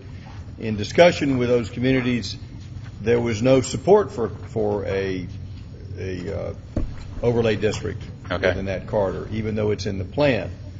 So I don't think we have to remove it. I just want to report to the council that we pursued that. We heard many people didn't know that had signed the letter didn't know what an overlay district was, and the ones who did were wrong. And we had a couple of meetings to discuss an overlay district with that community, and we had no one come forward with it wanted an overlay district. Councilmember Diamond. What meetings are you talking about? I don't remember that coming up. This was I invited Councilmember Price, invited the members of the community come forward and give us their input. Just the two of you? Yes. Okay. I called the meeting and invited the mayor. Or he said he wanted to come. Councilmember Orleans. I guess I'm somewhat surprised. I mean, not formally, but people that I've talked to individually, I've had the question about why can't we have an overlay like Parkway Village is. You know, it's come up multiple times over the years, and I don't know how we implement it because a lot of stuff is already there. But I guess I'm surprised to hear that there's no interest in an overlay, because that's not what This is what they told me. We wanted architectural controls. And we said we can certainly, if you'd like architectural controls, we'd be glad to hear what you like in the way of architectural controls. But as far as an overlay district, when they understood an overlay district allowed more flexibility in zoning than the current district, and that's the purpose of an overlay district, they weren't interested in more flexibility in zoning. So you're saying the aesthetic parts of Parkway Village, but not the additional zoning of 7 acre now, all stuff like that. That's what you're saying. My understanding. Well, they also said they were going to get back to us with their specifics, which has not occurred yet. I'm just reporting back to council that there was an outreach to. We invited the folks who wrote the letter on a couple of occasions. The staff was present. Yeah, it is primarily the aesthetics in general conversations because of the way the Parkway Village looks. So Parkway, overlay district is not the same as an architectural control district, and I think they confused the two. So I think there's an interest in architectural controls, and I support that. But they weren't interested in an overlay district. Well, I only spoke to the folks who came to the meeting. I didn't. The folks who Councilman Tollison was present, Councilman Winniski was present, and they didn't have any ideas about an overlay district. Councilmember Diamond, did you wish to comment? No, I just was going to say that hasn't been the experience I've had when I've spoken to people in that area, so I would be hesitant based on a meeting. We didn't get to hear anything to make any changes. I'm not suggesting any changes. I just wanted to report to the council the conversations that I had been part of. That I had early on there was a request for an overlay district, and I reached out to the community to say, what would you like to see in an overlay district? They said architectural controls, and that's all they expressed. It was just architectural controls. And I spoke to a number of people, and I didn't speak to everyone, but the people I talked to, that was what they were interested in.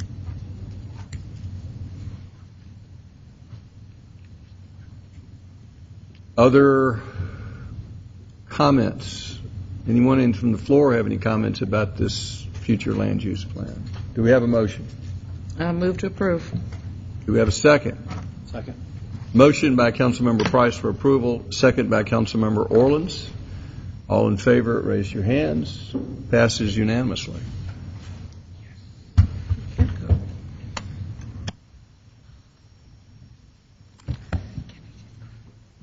Is this the part where we congratulate staff on a year of their life out of the window?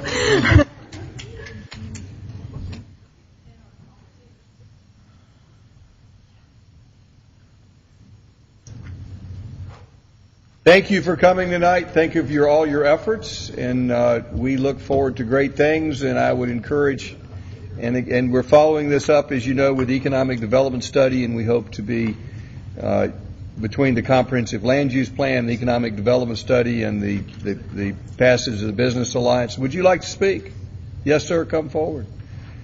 The chairman, our great leader. Oh my goodness. Yes, Dave Schmidt. I just want to make a couple of comments on the process. And Booker and Gail were here tonight. Booker's still here. I think Gail finally reached her end, but nonetheless, it was a very engaged group, and I think that's why the work was important.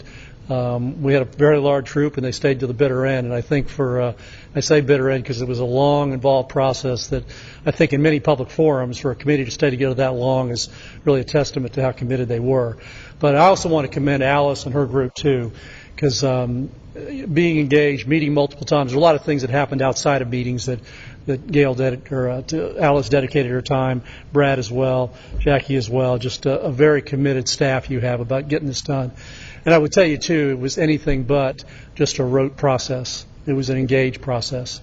And I think that's what's important. And I'm committed to seeing it the next step with the Economic Development Group and other things that are moving forward to say, let's not put this plan on the shelf. Let's make it live, make it breathe, make it work for Roswell. And I think it's going to do that. So appreciate it. Thank you.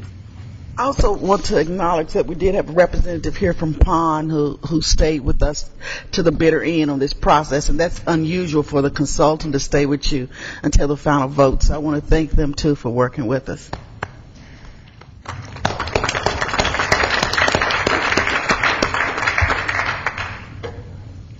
This time we'll call upon Becky Wynn, Liaison to Environmental Public Works. Thank you, Mr. Mayor. Keep Roswell beautiful. We have done it, but I'm going to take that segue into our Green Expo that we're going to be having. It's our inaugural Green Expo, October 15th from 10 a.m. to 2 p.m. at Henry Park. It is public's invited. It's going to be family friendly, so bring your children and learn about how to keep Roswell green. Thank you. Next, we'll hear from Liaison to the Transportation Department, Councilmember Rich DiFilippo. Thank you, Mr. Mayor. This is approval to award a bid for the installation of the wall facing for the Crabapple Road retaining wall project. Mr. Asengrad.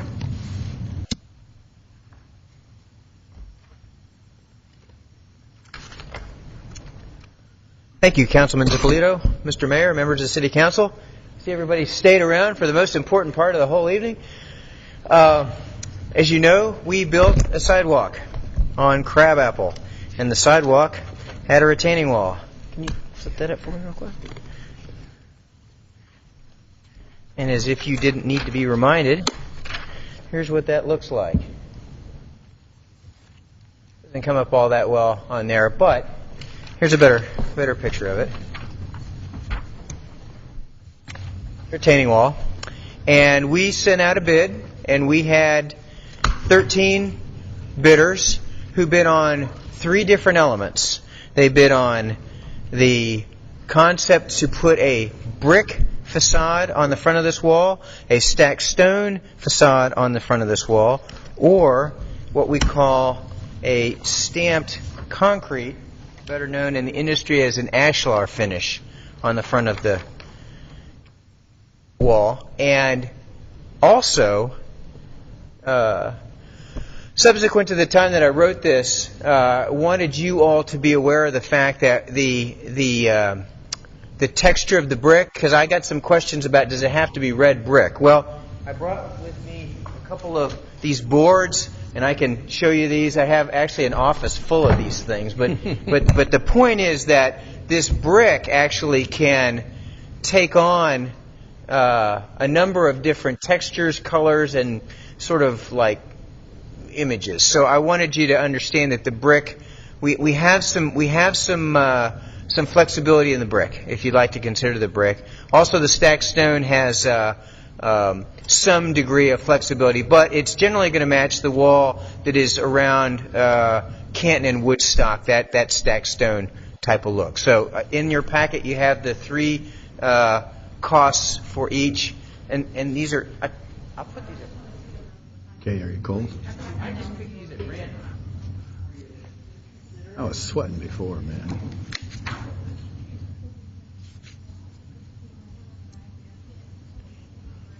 There are lots of brick choices.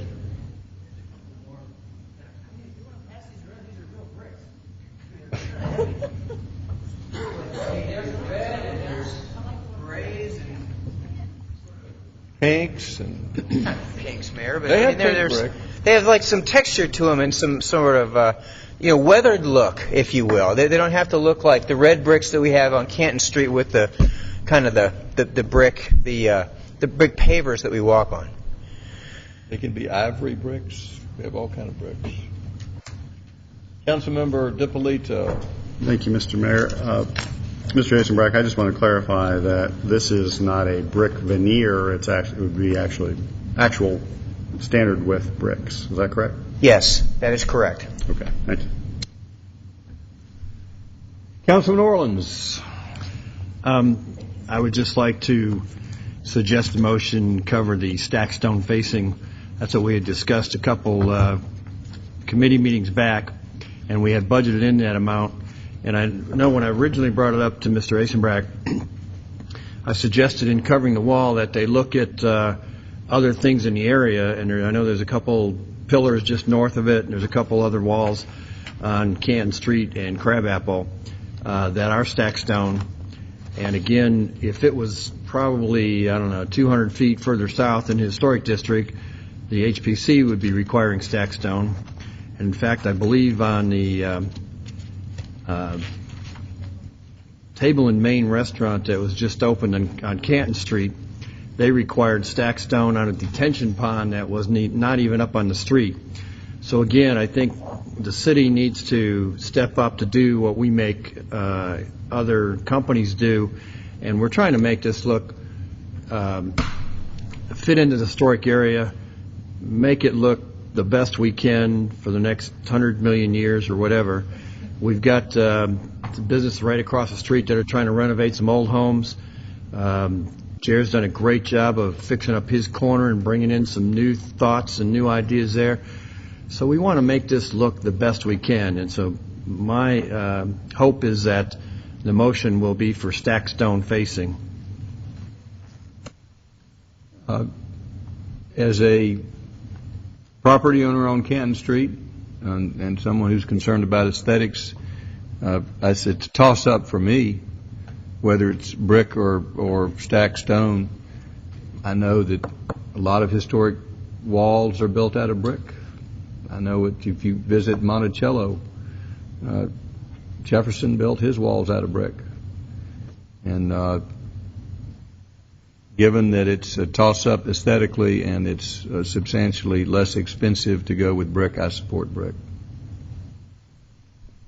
Councilmember DiPolito. Mr. Mayor, I'd like some clarification from the staff. Is stacked stone required in the historic district, or can people use brick?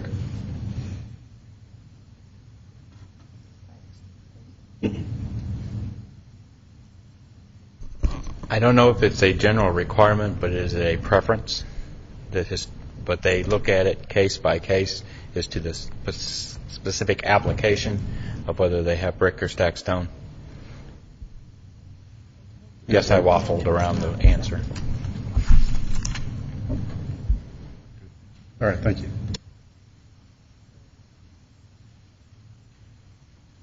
Anyone else wish to comment before we entertain a motion? Councilmember Price. Well, to me, it seems like the historic district is more brick than anything else. I mean, we do have a lot of stacked stone, and I do like the look of stacked stone, but I think this area is close enough to the historic district, which has a lot of brick, and some of these brick-facing options that have been presented are much preferable to the picture of a completed wall in my opinion. And if we were looking at those 6 options, I would go with, if you went 1, 2, 3, 4, 5, 6, left to right, left to right, left to right, I would be in favor of the brick-facing options, number 4 or 6. Councilmember Diamond. Given that we had one of our businesses just recently told that brick was not acceptable for their wall in the historic district, I just have a hard time, as much as I would love to save the money, I just think we need to be consistent, and that, to everybody's mind, is really the historic district. It's not, it's got the feel of it right up till you get out near the school area, and I just think it will look better long-term if, and like I said, we have a lot of brick mailboxes housing in our neighborhood, and they're forever getting mowed down or knocked in, or one part of it gets knocked over, and they never look the same again. It never matches, it never looks right. So I would be supportive of the stone.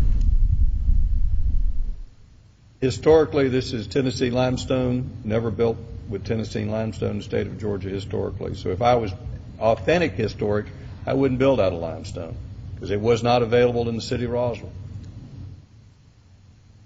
This is Tennessee limestone. Beautiful stuff, but it's not historically accurate. All right, other comments? I know it was, we didn't have a real consensus at the committee either. No, sir, I don't think, to me it really doesn't make a difference. After I saw the bricks, they look pretty good. But I after hearing Councilmember Orleans more or less saying, if we're making, or if the HPC is making businesses in Canton Street do stack stone. And I think the mayor has been pushing for, which I really advocate, is moving the historic district up further and down Woodstock. So if we want to do that, maybe since Historic Preservation Commission likes this stack stone, even though it's cost about $12,000 more, I think I'm kind of leaning toward that because we do have the monies for this. Am I correct? Yes, ma'am. We don't have to worry about robbing Peter to pay Paul to come up with this extra money. No, there's money in the sidewalk connectivity. I'm pretty open, but I think Councilmember Orleans had a very good argument for the stack stone. All right. Any other comments before we entertain a motion? Do we have a motion?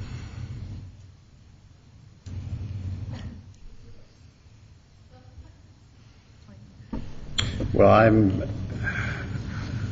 I guess I see both sides of it. We have brick down the street at Manhattan. We have brick in the historic district. We have stone. It sounds like the majority of council would like to see stone, so I will make a motion for stone facing. Do we have a second? Second. Second by Councilman Orleans. We have a motion and a second. Any further discussion? Anyone in the audience wish to comment? All in favor of the stone, raise their hand. Councilman Orleans, Wynn, DiPolito, and Diamond all opposed. Councilmember Price, are you voting? I'm voting for myself and Councilman Eichelhardt against. No, you can't vote for Councilman Eichelhardt. That would be 4 in favor, 1 against. Motion passes. Yes, Councilman. That's Ms. Love. Mayor, just for the record, on the stack stone facing, awarded the bid in the amount of $34,390.64 to CB Summer Construction, so that we have approval to sign a contract. You have approval to sign that contract. Thank you, sir. Thank you, Ms. Love. I realized after my statement I wasn't as thorough. Thank you for completing that. City Attorney's report. Thank you, Mayor. All I have is recommendation for closure to discuss personnel and litigation. Do we have a motion for closure? Motion by Councilman Wynn for closure. Is there a second? I don't know. The Lions game's on tonight. Can't we go home and watch the Lions? Second by I never get to see the DiPolito. Detroit All in favor Lions of the motion, play. raise their hands. That's Hey, you got your stack stone. That's 4 favor. People on the right, where do you stand? Are you voting? 4 in favor, 2 abstentions. Passes. No, you couldn't get 4 and 2. 3. You only got 5 here. 3 in favor, 2 abstentions.